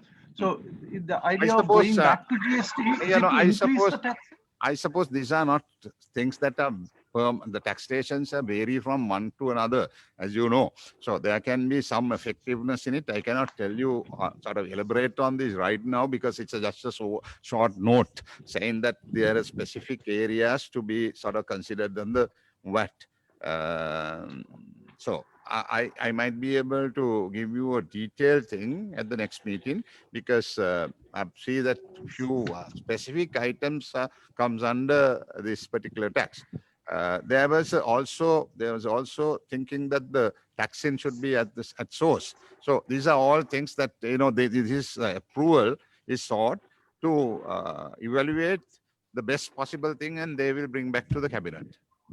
I'm to suggest that maybe that the earlier one was obsolete or that was brought back again. So there must be some reasons which is not elaborated here yet. Right. Okay. Thank you. Okay. මාත්‍යතුමනි Colombo 7 පිහිටි Arcade ගොඩනැගිල්ල පුද්ගලික අංශයට බදු දීමට රජය තීරණය කරලා තියෙනවා. මෙම ගොඩනැගිල්ලෙන් රජයට හොඳ ස්ථාවර ආදායමක් ලැබෙනවා. මෙවැනි ආදායමක් ලැබෙන ආයතන රාජ්‍ය ආයතනයි පුද්ගලික අංශයට බදු දෙන්න යෝජනා කරලා තියෙන්නේ. දැන් අර අනිත් ඒවත් ඔක්කොම දීලා තියෙනවා. ඔන්න මම හිතන්නේ මෙහෙමයි. දැන් අපි රජයේ ආයතන සහ අනිකුත් පෞද්ගලික ආයතනත් සම්බන්ධව මම හිතන්නේ එක ආයතනයක් නෙමෙයි. එතනින් එහා පැත්තේ තියෙන මේ අපි shopping complex එකේ එහෙම නැත්නම් ඊගාවට race course එකේ ඒවත් පෞද්ගලික අංශයට යම් කොටස් ලබලා දීලා තියෙනවා. ඒක සම්පූර්ණයෙන්ම දීම නෙමෙයි. මම හිතන්නේ බදු පනම්පනයට ඒ සම්බන්ධව අපිට කැබිනට් පත්‍රිකාවක් ඇවිල්ලා නැහැ. ඒ ආවට පස්සේ තමයි අවුරුදු 10ක කාල සීමාවක් තමයි බදු දෙනවා කියලා ආරංචි කුමාර සඳහන් කරන්නේ. ඇත්තේ මම ප්‍රිසියුම් කරනවා. එහෙම නැත්නම් අපි විශ්වාස කරනවා මේ ආයතන පෞද්ගලික අංශයට දීලා තිබොත් අයිතිය පැවරීමක්ද අයිතිය පැවරීම නැත්නම්ද එසේ නැත්නම් අයිතිය පැවරීම අර අවුරුදු 30ක පදනම යටතේ දීමක්ද කියන එක ඩීටේල්ස් අපිට ඇවිල්ලා නැහැ. මේ ගැන සාකච්ඡා කරලා දනුම් දෙන්න. අමාත්‍යතුමනි ඒ වගේම තමයි අමාත්‍යතුමනි මානව හිමිකම් කොමිසමේදී දැන් ඉන්දියාව සහ ජපානය ඡන්දය දීමෙන් වැළකී සිටියා. මේක යම් විදියකට මේ වරායත් එක්ක මේ ඇතිවෙච්ච ප්‍රශ්නයක් මොකද කලින් වතාවල එහෙම ප්‍රශ්නයක් සිදු වෙලා තිබ්බේ නැහැ. කලින් වතාවෙත් ඉන්දියාව වැළකී සිටියා. ජපානයේ තියෙන ප්‍රශ්නය සමහරක් විට කාලෙන් කාලයට ඔවුන්ගේ ප්‍රශ්න එක්ක ගැට ගැහෙන එකක් නෙමෙයි. මේක පෞද්ගලිකව මේ ප්‍රස්තුත කරුණට සම්බන්ධ වෙන්නේ පළක් කියලාට බාහිර ප්‍රශ්න වෙනවා ඇති. නමුත් ඉන්දියාව නම් කොත්තමා කියන එක නිවැරදි නෑ. මොකද ඔවුන් ගිය සැරේත් වැළකී සිටීම තමයි කරේ. ඇමතුමා මානව හිමිකම් කවුන්සිලේදී ඉන්දියාව කිව්වා මේ 13 බලාත්මක කරලා කඩිනමින් පළාත් සභා මැතිවරණය පවත්වන්න කියලා. දැනට පළාත් සභා මැතිවරණය සම්බන්ධයෙන් රජයේ සූදානම මොකද්ද? පළාත් සභා මැතිවරණය සම්බන්ධයෙන් රජයේ සූදානම කොහොමද? ඊයේ මානව හිමිකම් කවුන්සිලේ ඉන්දියාවත් ප්‍රකාශ කරලා තිබ්බ කඩිනමින් පළාත් සභා මැතිවරණයේ තියලා 13 සංශෝධනය බලාත්මක කරන්න කියලා. රජයේ සූදානම පළාත් සභා මැතිවරණය 13 වෙනි සංශෝධනය අපේ ව්‍යවස්ථාවේ මූලික මූලික නීතියට 13 වෙනි සංශෝධනය පවතිනවා. ඒක අල්දාන්න හේතුුනේ පහුගිය රජය විසින් 3/2ක බලයක් අරගෙන ඒ අය ඇත්තටම පහට ඡන්ද ටික එක රෑ 9 වෙනකන් කල් දීලා නිදාන හිටපු ගෙවල් වල අයත් ගෙනාව මම දන්නවා මගේ මිත්‍ර මලික් තමයි යාපනයේ හිටපු මන්ත්‍රීතුමිය හෙලිකොප්ටර් කරලා හැම ගෙන්න ගත්තේ. ගෙන්නගෙන කල් දැම්මා. ඒ නිදනීමක් නැතුව ඒ නිසා ඒ සම්බන්ධව අපේ තියෙන ස්ථාවරයක් අපි මූලික නීතියට පටහැනි වෙන්න කැමති නැහැ. 13 වෙනි සංශෝධනයේ එතන තියෙන ප්‍රශ්නය තමයි කොයි ආකාරයෙන්ද මැතිවරණය පවත්වන්නේ කියන එක. ඉතින් මැතිවරණය පවත්වන ක්‍රමවේදය සම්බන්ධව සාකච්ඡා වෙමින් මේ සැරේ කැබිනට් පත්‍රිකාවකුත් දාලා තියෙනවා. ඒ නිසා හැකි ඉක්මනින් මැතිවරණ කල් දැමීම නම් අපේ ප්‍රතිපත්තිය නෙමෙයි. හැකේක් වෙනින් මැතිවරණ තැබීම තමයි අපේ ප්‍රතිපත්තිය වෙන්නේ. ඉතින් ඒ ප්‍රතිපත්තියට අනුකූලව අනුගත වෙමින් අපි කටයුතු කරනවා. අමාත්‍යතුමනි ඒ වගේම තමයි දැන් ඇතැම් අමාත්‍යවරු ඒ වගේම මහා සංඝරත්නය ප්‍රකාශ කරන මේ පළාත් සභා කියන එක දැන් සුදු අලියෙක් මේක තියෙන එක තේරුම් ගන්න මේකට බොරුවට මුදල් වැය වෙනවා විතරයි. මේකින්ද මේ ක්‍රමයට යන්න පුළුවන් දැන් පළාත් සභා නැහැ කියලා ප්‍රශ්නයක් නැහැ කියන කාරණා. නෑ පළාත් සභා ප්‍රශ්නය සම්බන්ධව මතවාදයන්නේ අපි එහෙමනම් රෙෆරන්ඩම් එකක් තියලා බලන්න වෙනවා මේක අවශ්‍යද නැද්ද කියලා. එහෙම නැතුව පෞද්ගලිකව යම් අයගේ මතවාද එක්ක මූලික නීතිය පටලවා ගන්න බෑ. රටේ මූලික නීතියනේ ව්‍යවස්ථාව කියන්නේ. එතකොට මූලික නීතිය ක්‍රියාත්මක කරන්න එපාද කියන්න අපට අයිතියක් නැහැ. අඩුම ගානේ රෙෆරන්ඩම් එකක්වත් නොතිබ්බනම්. මේ මොහොත වෙනකොට තියෙන තත්ත්වය තමයි මම ප්‍රකාශ කරේ.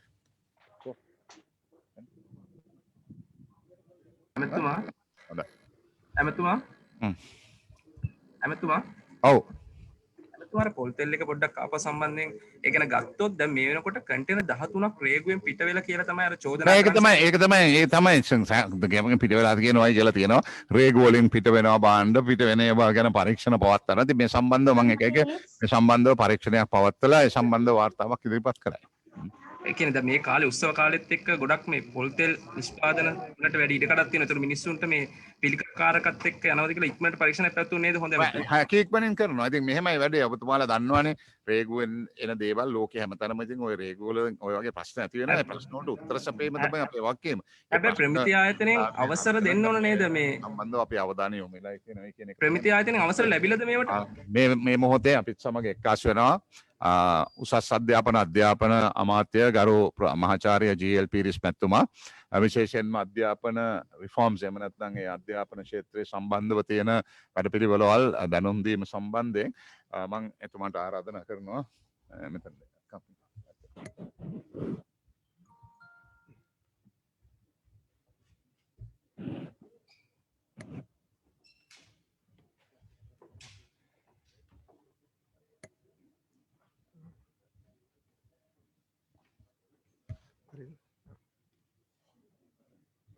Okay.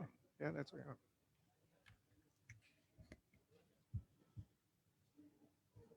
Sanduda, is this on? No, it's on. Sanduda මාර්තු 29 බස්නාහිර පළාතේ සියලුම ශ්‍රේණිවල පන්ති යලි ආරම්භ කිරීමට අපි තීරණය කරලා තිබෙනවා. දැනට බස්නාහිර පළාතේ දිස්ත්‍රික්ක 3ම කොළඹ, ගම්පහ, කළුතර පාසල්වල පන්ති පැවැත්වෙන්නේ 5 වන ශ්‍රේණිය, 11 වන ශ්‍රේණිය, 13 වන ශ්‍රේණිය සඳහා පමණයි. හැබැයි දැන් අපි විශ්වාස කරනවා අනිත් ශ්‍රේණිවල පන්තිත් ආරම්භ කිරීමට පුළුවන් තත්ත්වයක් ඇති වෙලා තිබෙනවායි කිය. මේ සම්බන්ධයෙන් අපිට අනුමැතිය දැන් ලැබිලා තිබෙනවා සෞඛ්‍ය අධ්‍යක්ෂ ජනරල් තුමාගෙන්. බස්නාහිර පළාතේ පෙර පාසලුත් ආරම්භ වෙනවා එන සඳුදා මාර්තු 29. දිවයිනේ සෙසු ප්‍රදේශවල සියලුම පන්තිවල පාඩම් දැන් ආරම්භ වෙලා තිබෙනවා. සියලුම ශ්‍රේණි සඳහා ශිෂ්‍යයන් මේ පාසල් වලට යනවා දිවයිනේ සෙසු ප්‍රදේශවලට. එන සඳුදා මාර්තු 29 වෙනිදා සිට බස්නාහිර පළාතේ සියලුම ශ්‍රේණි සඳහා පන්ති ආරම්භ කරනවා පෙර පාසල් ඇතුළුව. අපි දන්නවා දෙමව්පියන්ගේ ශිෂ්‍යයන්ගේ ලොකු උවමනාවක් තියෙනවා පාසල් යලි විවෘත කිරීමට. ගෙදර දෙකින් දෙකටම ඉන්නවා නිශ්චිත දිනයක් නැහැ පාසල් විවෘත කිරීම සම්බන්ධයෙන්. එතකොට මේ දරුවන් විශාල ආතතියකට පත් වෙලා තිබෙනවා. ඉතින් ඒ තත්ත්වය අවසන් කරලා අධ්‍යාපන ව්‍යුහය යථා තත්ත්වයට පත් කිරීම අනිවාර්යෙන් කළ යුතු දෙයක්. එම නිසා මේ මාසේ 29 වෙනිදා මුළු රටේම පාසල් අපේ සියලුම ශිෂ්‍ය ශිෂ්‍යාවන් අපේ දූ දරුවන් සඳහා විවෘත කිරීමට හැකියාව ලැබීම ගැන අපි ඉතාමත් සතුටු වෙනවා. අමාත්‍යතුමනි පාසල් පටන් ගැනීම සඳහා මේ සෞඛ්‍ය සේවා අධ්‍යක්ෂ ජනරල්වරයාගේ අනුමැතිය හිමි වුණාන් පස්සේද මේ පටන් ගැනීම සිදු කරේ. මොකද මීට කලින් අපි දන්නවා අප්‍රේල් මාසේ තමයි දින දීලා තිබ්බේ. නෑ අපි මීට ඉස්සෙල්ලා මේ සෞඛ්‍ය ක්ෂේත්‍රයට දන්වලා තිබුණා අපි සූදානම් කියලා. පාසල් විවෘත කිරීමට අපි සූදානම් කියලා. හැබැයි මේ ඒ අවස්ථාවේදී අපිට ලැබුණු උපදෙස් තමයි සෞඛ්‍ය අධ්‍යක්ෂ ජනරාල්තුමාගෙන් ආරම්භයක් හැටියට පටන් ගන්නයි කියලා 5-11-13 ශ්‍රේණී. හැබැයි ඊයේ හවස අපිට ලිඛිත අවසරය ලැබුණා අනිත් ශ්‍රේණිවල පන්තිත් පටන් ගැනීම සඳහා. මේ සියල්ලක්ම කරන්නේ සෞඛ්‍ය නිර්දේශ වලට යටත්ව. සෞඛ්‍ය නිර්දේශ වලට අනුගත වෙමින් තමයි පාසල් විවෘත කරන්නේ. එසේ කිරීමට පුළුවන් තත්ත්වයක් දැන් ඇති වෙලා තිබෙනවා කියලා සෞඛ්‍ය ක්ෂේත්‍රයේ නිලධාරීන් සෑයීමට පත් වෙලා තිබෙනවා. ඒක ඊයේ හවස අපිට දැනුම් දෙනවා. ඒ අනුව තමයි මේ තීරණය අපි අරන් තියෙන්නේ. ඔය ඒ වගේම තමයි මේ කොවිඩ් එන්නත්ත ලබා දීම සම්බන්ධයෙන් පාසල් ගුරුවරුන්ට ලබා දෙන්න කියලා කීපවරක්ම මේ ගුරු සංගම් වලින් ඉල්ලීමක් කරා. ඒ සම්බන්ධයෙන් අවධානය යොමු වෙලා තියෙනවද? ඔය සම්බන්ධයෙන් අවධානය යොමු වෙලා තිබෙනවා. මම ඒක රජයට ඉදිරිපත් කරලා තිබෙනවා. ලලිත් වීරතුංග මැතිතුමා සමගත් සාකච්ඡා කළා. සෞඛ්‍ය ඇමතිනියටත් මම දැනුම් දීලා තිබෙනවා.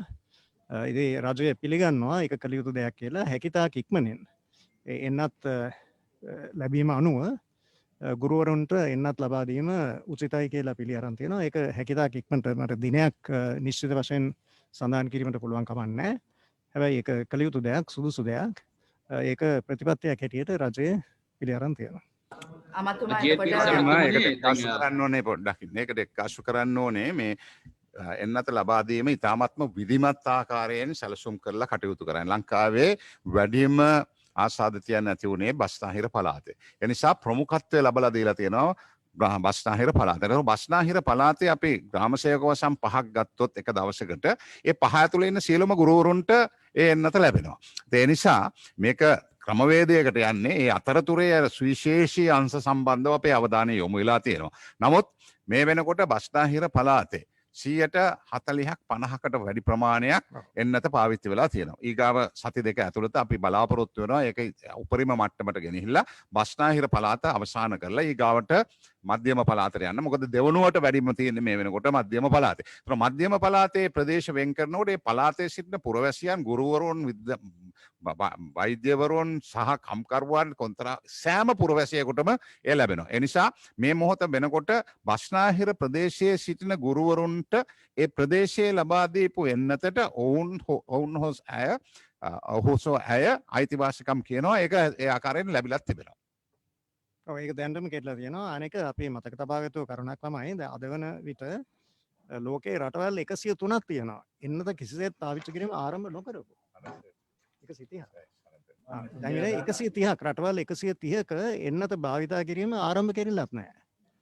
තව රටවල් කිහිපයක් තියෙනවා. මම හිතන්නේ 15ක් 20ක් විතර එන්නත තිබුණාට ඒක පාවිච්චි කිරීමට අවශ්‍ය මේ යටිතල පහසුකම් සංවිධානය කෙරෙලා නැහැ.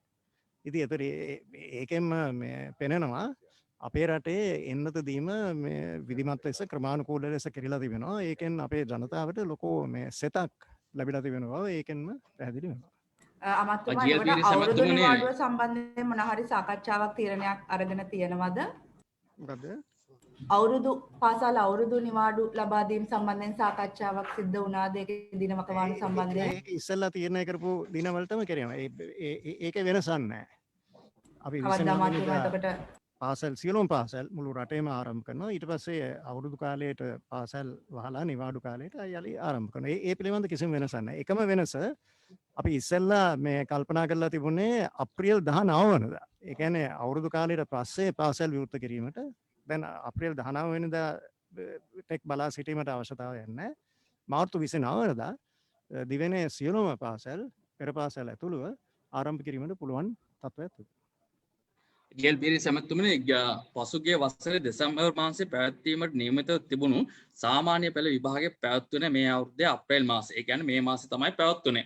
නමුත් රජයට ඉතාමත් ස්තුතිවන්ත වෙනවා කොරෝනා මධ්‍ය බස්නාහිර පළාත් පාසල් වහලා තියෙන අවස්ථාව තුළ සාමාන්‍ය පෙළ විභාගය පැවැත්වීම සම්බන්ධයෙන්. නමුත් මෙතනදී සිසුන් රජයට යම්කිසි චෝදනාවක් එල්ල කරනවා. මෙවර සාමාන්‍ය පෙළ ඉතා අසීරුව. ඒ කියන්නේ ප්‍රශ්න පත්‍ර හරි අමාරුයි. ඒට හේතුව තමයි 11 වසරක්ම ගෙදර හිටියා. 11 වසරෙන් පාඩම් පෙළපොත් වලින් තමයි ප්‍රශ්න කැටිකොර ඉදිරිපත් කරලා තියෙන්නේ. එතකොට මෙම දරුවන්ට යම්කිසි සහනයක් මෙවර ලබා දෙන්න රජ්‍ය සැලසුමක් කර තියෙනවද? ඔය ඒ ප්‍රශ්නය ගැන අපි දන්නවා. ඒකට සුදුසු පියවර ගැනීමට අපි සූදානම්. දැන් මේ තත්ත්වය තුළ අපේ දැඩි උත්සාහය වුණේ මේ විභාග පැවැත්වීමට. දැන් යම් යම් තැන්වලින් බොහොම ඍණාත්මක අසුභවාදී අදහස් ප්‍රකාශ වුණා. හැබැයි මේ විභාග පවත්වන්න ඕනේ. දැන් මේ අපි බලාපොරොත්තු වෙනවා උසස් පෙළ විභාගයේ ප්‍රතිඵල අප්‍රේල් මාසයේ අවසාන වන විට නිකුත් කිරීමට උසස් පෙළ. මේ සාමාන්‍ය පෙළ විභාගයේ ප්‍රතිඵල ජූනි මාසයේ නිකුත් කරලා ජූලි මාසයේ උසස් පෙළ පන්ති පටන් ගැනීමට. ඉතින් මේ පාසල් වැසී තිබීම නිසා යම් යම් දුෂ්කරතා අනිවාර්යෙන් උද්ගත වුණා. ඉතින් ඒවා අපි සැලකීමට භාජනය කරනවා. මේ උත්තර පත්‍ර අගය කිරීමේදී ඒ දූ දරුවන්ට මේ අසාධාරණයක් සිදු නොවන පරිදි. අමාත්‍යතුමනි ඒ වගේ තමයි මෙවර ශිෂ්‍යත්වය සහ උසස් පෙළ විභාගය. I'm sorry, I've got this. I've got the mic. Sorry, Professor. Question about reopening of the schools.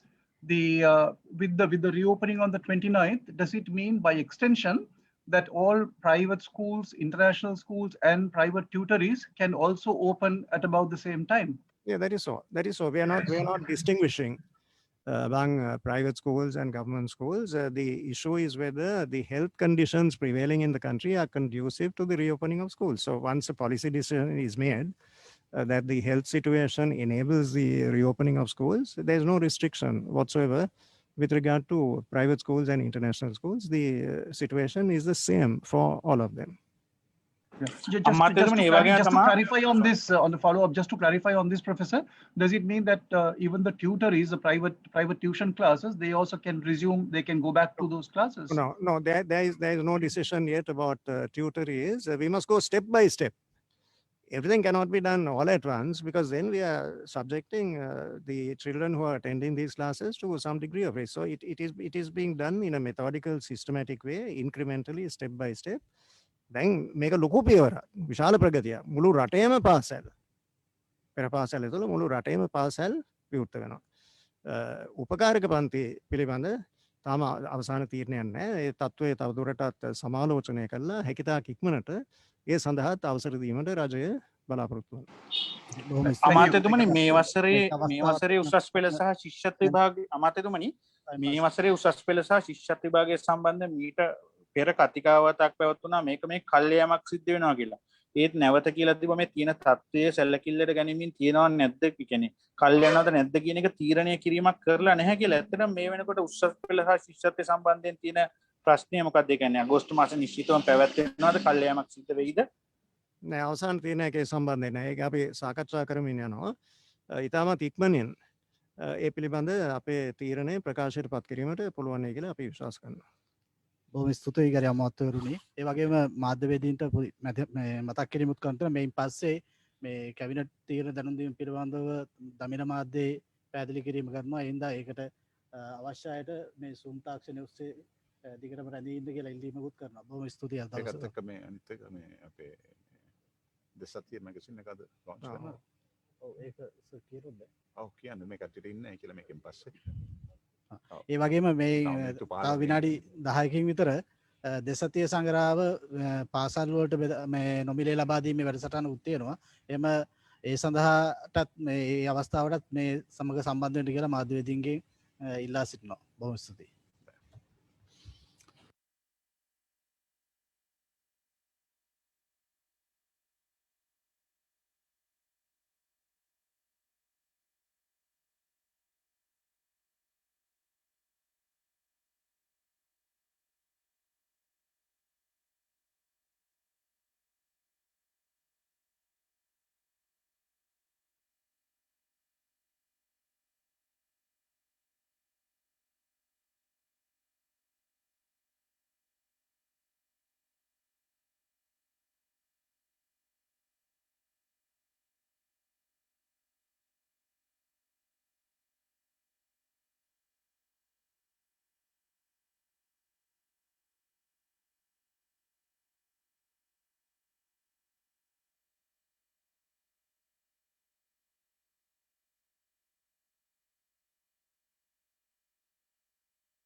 நேற்றைய தினம் மார்ச் மாதம் 23ஆம் தேதி இடம்பெற்ற அமைச்சரவை கூட்டத்தின் எட்டப்பட்ட தீர்மானங்கள் குறித்த ஊடகவியலாளர் மாநாடு இன்று இடம்பெற்றது.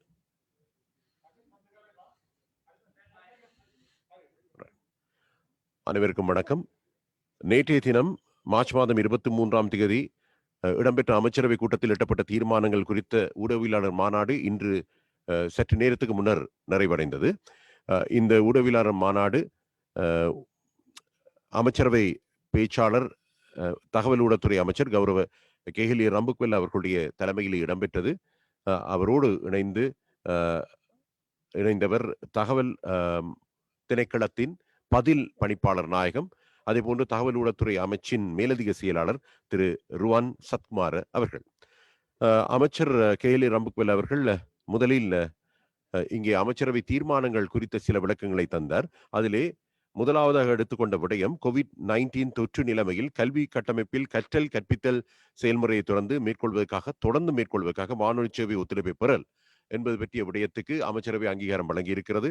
COVID-19 தொற்று நிலையில் பாடசாலை மாணவர்களின் கல்வி நடவடிக்கைகளை தடையின்றி மேற்கொள்வதற்காக 3ஆம் தரம் தொடக்கம் 13ஆம் தரம் வரையிலான பாடவிதானங்களை உள்ளடக்கி அலைவரிசை மற்றும் நேத்ரா அலைவரிசை ஊடாக குருகுலம் கல்வி நிகழ்ச்சி ஒளிபரப்பப்படுகிறது. அதற்கமைய தற்போது தொலைக்காட்சி மூலம் ஒளிபரப்பப்படும் கல்வி நிகழ்ச்சி சென்றடையாத பிரதேசங்களுக்காக வானொலி அலைவரிசைகள் பயன்படுத்தப்படுவது பொருத்தம் என கண்டறியப்பட்டுள்ளது. வானொலி மூலம் கல்வி நிகழ்ச்சி ஒளிபரப்பப்படும் போது வானொலி மற்றும் கையடக்க தொலைபேசி மூலம் குறித்த நிகழ்ச்சிகளை செவிமடுக்கக்கூடிய வாய்ப்புள்ளதுடன் அதிகமான மாணவர்களுக்கு குறித்த கல்வி நிகழ்ச்சியை செவிமடுக்கும் சந்தர்ப்பமும் உண்டு. அதற்கமைய இலங்கை ஒலிபரப்பு கூட்டுத்தாபனத்தின் தேசிய அலைவரிசை மற்றும் பிராந்திய அலைவரிசைகள் மூலமாக குறித்த கல்வி நிகழ்ச்சியை ஒளிபரப்புவதற்காக கல்வி அமைச்சர் அவர்கள் சமர்ப்பித்த யோசனைக்கு அமைச்சரவை அங்கீகாரம் வழங்கியிருக்கிறது.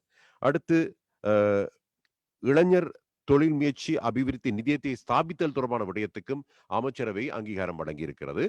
அதிலே முக்கியமாக நாங்கள் அதுக்கு முன்பாக அந்த COVID-19 தொற்று நிலைமை காரணமாக கல்வி கட்டமைப்பில் ஏற்பட்ட கற்றல் கற்பித்தல் நடவடிக்கைகளின் மேம்பாடு பற்றி நாங்கள் பேசினோம்.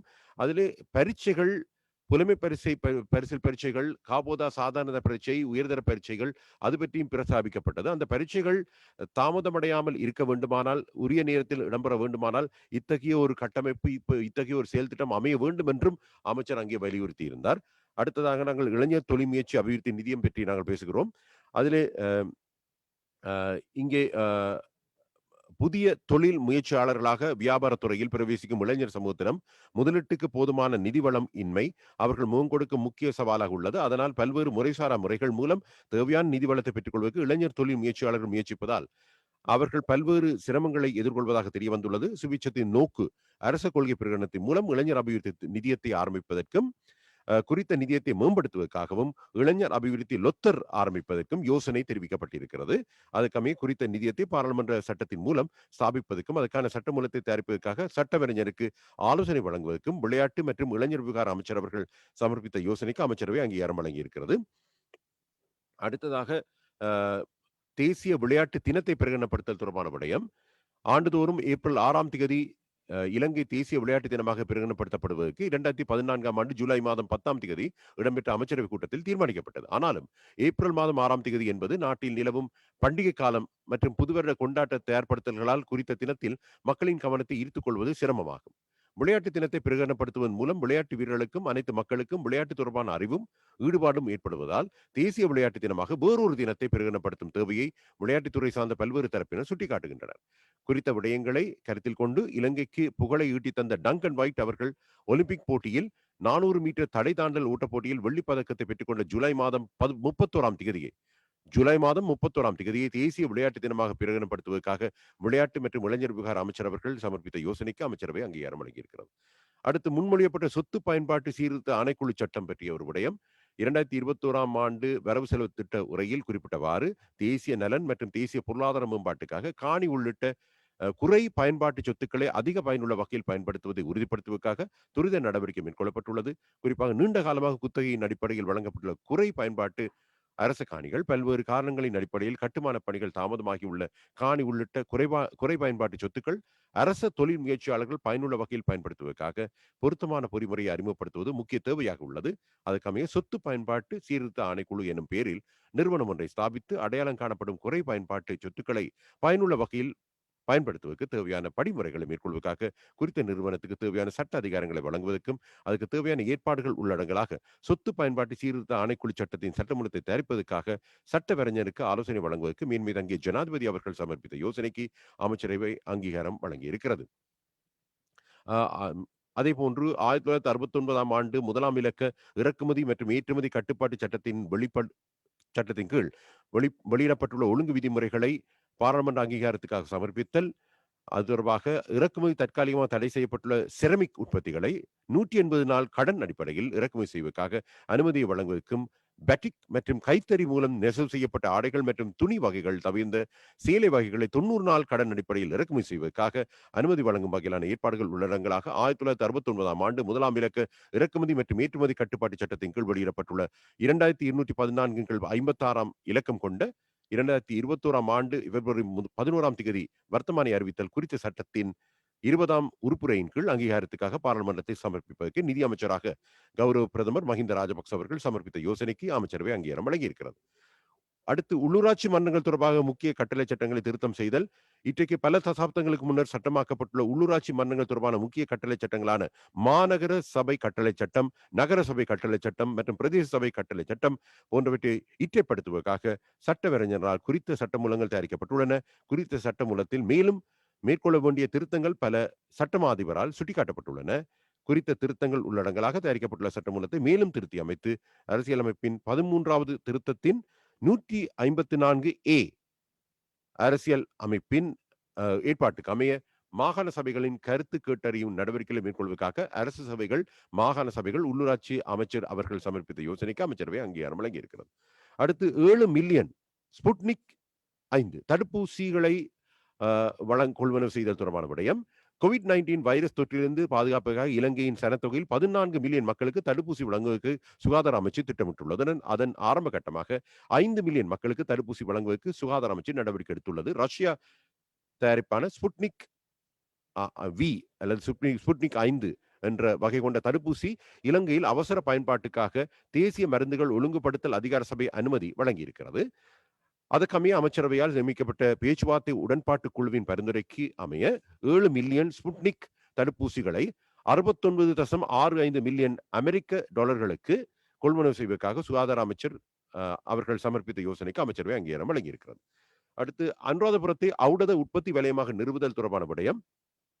சர்வதேச தர நியமனங்களுக்கு அமைய நாட்டில் உற்பத்தி செய்யக்கூடிய அனைத்து மருந்துகளையும் இலங்கையில் தயாரித்து தரத்தில் உயர்வான மருந்துகளை குறைந்த விலைக்கு மக்களுக்கு வழங்குவதற்காக உள்ளூர் வர்த்தகர்கள் மற்றும் முதலீட்டாளர்களை ஊக்குவிக்கும் நிகழ்ச்சி திட்டத்தின் கீழ் அனுராதபுரம் ஓயாமடு தேசத்துக்கு மகுடம் இடம்பெற்ற வளாகத்தில் அனுராதபுர ஔடத உற்பத்தி வலயத்தை அமைப்பதற்கு திட்டமிடப்பட்டுள்ளது. அதற்காக ஆர்வம் காட்டும் தகமை வாய்ந்த உள்ளூர் முதலீட்டாளர்களும் இருந்து கருத்திட்ட யோசனைகள் கூறப்பட்டு கல்வியலாளர் குழுவால் 24 முதலீட்டாளர்கள் தெரிவு செய்யப்பட்டுள்ளனர். குறித்த முதலீட்டாளர்களால் 28,200 மில்லியன் ரூபாய்களை இந்த கருத்திட்டத்தின் கீழ் முதலிடுவதற்கு எதிர்பார்க்கப்படுகிறது.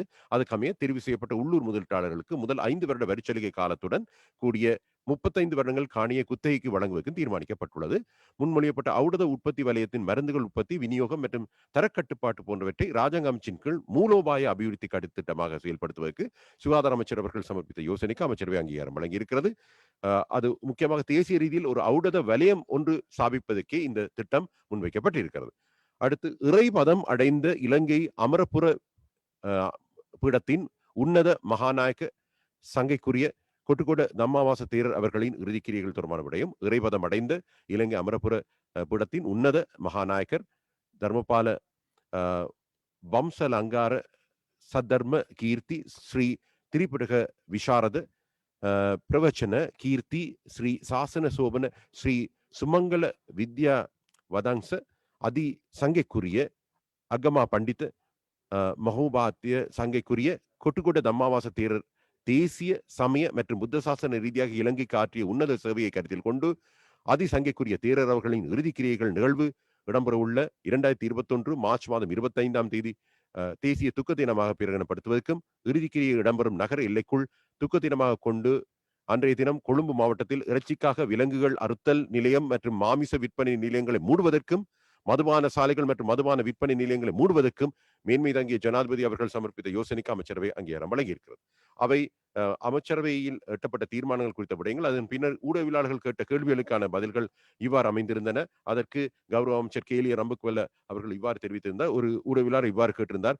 நேற்றைய தினம் ஐக்கிய நாடுகள் மனித உரிமை பேரவையினால் முன்கொண்டு வரப்பட்ட பிரேரணை, இலங்கைக்கு எதிரான பிரேரணை நிறைவேற்றப்பட்டிருக்கிறது. அதனால் இந்த நாட்டுக்கு, இலங்கைக்கு பொருளாதார தடைகள் ஏதும் விதிக்கப்படுவதற்கு வாய்ப்பு இருக்கிறதா என்று கேட்ட பொழுது அதற்கு அமைச்சர் பதிலளித்தார். இந்த மனித உரிமை பேரவையினால் இலங்கைக்கு எதிராக பொருளாதார தடைகள் விதிக்க முடியாது, அதற்கான ஏற்பாடுகள் இல்லை. பாதுகாப்பு பேரவையினால், அதிலும் முக்கியமாக நான் பைண்டிங் ஸ்டேட்ஸ், அதாவது அணி சேராத அந்த விடயம் சாராத நாடுகளை கொண்ட அமைப்பினால் மட்டுமே இந்த விடயங்களை கருத்தில் கொள்ள முடியும். அதிலும் உண்மையான ஆதார மூலங்கள் சமர்ப்பிக்கப்பட வேண்டும். சம்பவம் தொடர்பில் ஆதார மூலங்கள் சமர்ப்பிக்கப்பட வேண்டும். உங்களுக்கு தெரியும், லார்ட் நேஸ்பி பிரபு அவர்கள் இந்த விடயங்களை கவனத்தில் கொண்டு ஒரு அறிக்கையை சமர்ப்பித்திருந்தார். அதனை முக்கியமாக அந்த காலத்திலே 2009 யுத்தம் முடிவடைந்த பின்னர் கூட லார்ட் நேஸ்பி பிரபு அவர்கள் இதனை கவனத்தில் எடுத்துக்கொண்டு 6 மாத காலம் இதனை நன்கு அறிந்து, இந்த விடயங்களை ஆழமாக அறிந்து ஒரு அறிக்கையை சமர்ப்பித்திருந்தார். அவற்றை நாங்கள் கவனத்தில் எடுத்துக்கொள்ள வேண்டும். இங்கே இந்த பிரேரணையில் குறிப்பிடப்பட்ட சில விடயங்கள் ஒன்றுக்கொண்டு முரண்பட்ட கருத்துக்களாக அமைந்திருக்கின்றன, திரிவுபடுத்தப்பட்ட தகவல்களாக அமைந்திருக்கின்றன. ஆதார உண்மைகள் முன்வைக்கப்பட வேண்டும் என்பதிலே நாங்கள் மிகவும் வலுவாக இருக்கின்றோம் என்று அமைச்சர் தெரிவித்தார். அடுத்து ஜனாதிபதி அவர்கள் அண்மையிலே ஊடகம் பற்றி சில கருத்து தெரிவித்தார்.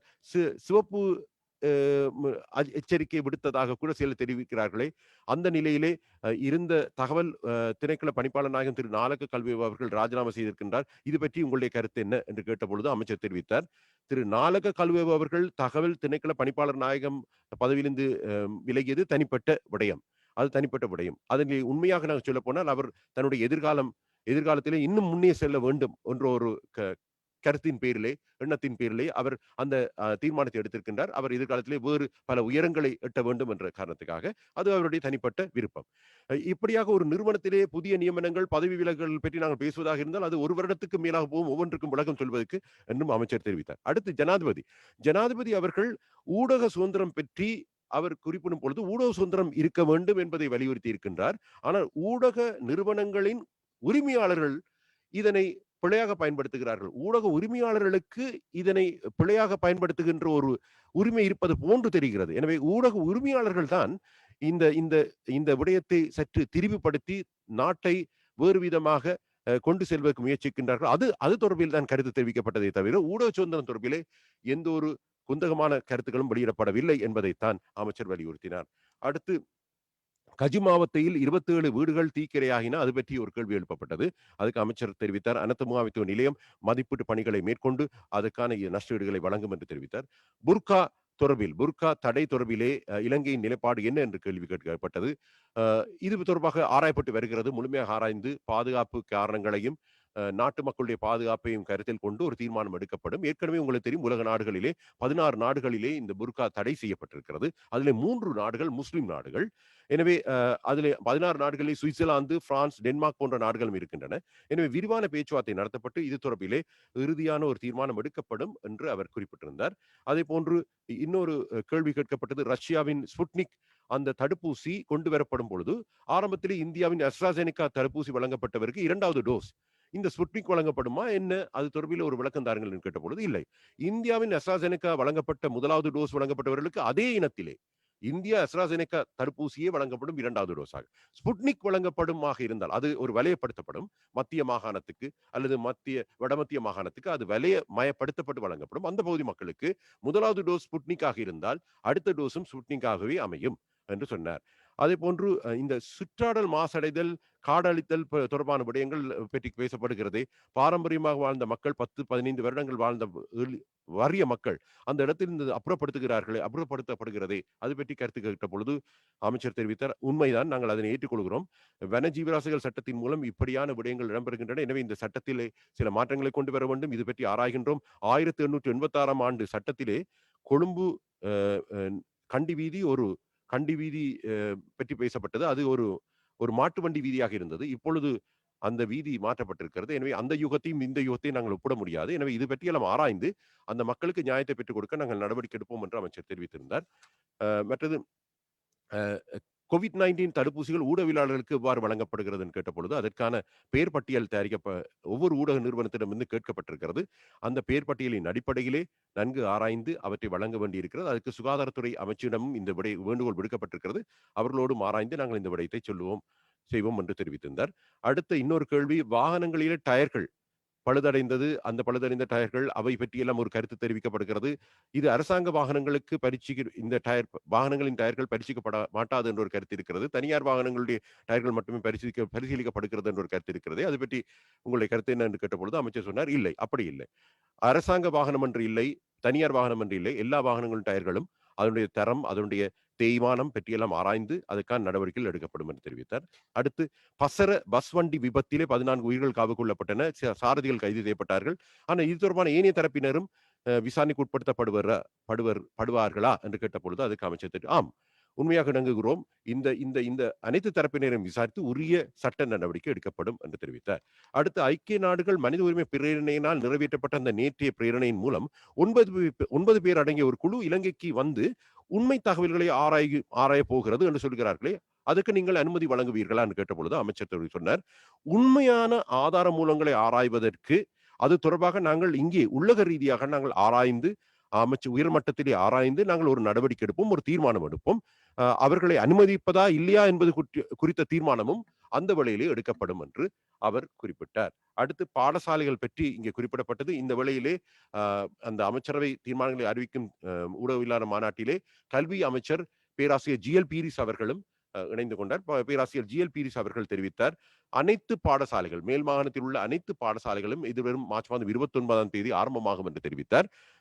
இதுவரை மேல் மாகாணத்திலே தரம் 5, 10, 11 வகுப்புகளுக்குரிய வகுப்புகளை இடம்பெற்றுக் கொண்டிருந்தன. ஆனால் எதிர்வரும் 29ஆம் தேதி நாடளாவிய ரீதியிலே அனைத்து பாடசாலைகளும் அனைத்து வகுப்புகளும் இடம்பெறும் என்று அவர் அறிவித்திருந்தார். அதற்கான அனுமதி சுகாதாரத்துறையினால் வழங்கப்பட்டிருக்கிறது. சுகாதாரத்துறை சேவைகளின் பணிப்பாளர் நாயகம் அவர்கள் அந்த அனுமதியை நேற்றைய தினம் வழங்கியதனால் நாங்கள் அந்த அனுமதியை வழங்குகிறோம் என்று அமைச்சர் உத்தியோகபூர்வமாக அறிவித்திருக்கின்றார். அதில் கேள்வி கேட்கப்பட்டது, சர்வதேச பாடசாலைகள், இன்டர்நேஷனல் ஸ்கூல்ஸ், பிரைவேட் ஸ்கூல்ஸ், தனியார் பாடசாலைகளும் உள்ளடங்குமா? ஆம், அவர்களும் ஆரம்பிக்கக்கூடிய வாய்ப்பு இருக்கிறது என்று அவர் குறிப்பிட்டார். ஆனால் டியூஷன் வகுப்புகள் ஆரம்பிப்பதற்கு இன்னும் அனுமதி வழங்கப்படவில்லை என்று குறிப்பிட்டார். இந்த அளவில் இந்த மாநாடு நிறைவு பெற்றது. நன்றி, வணக்கம்.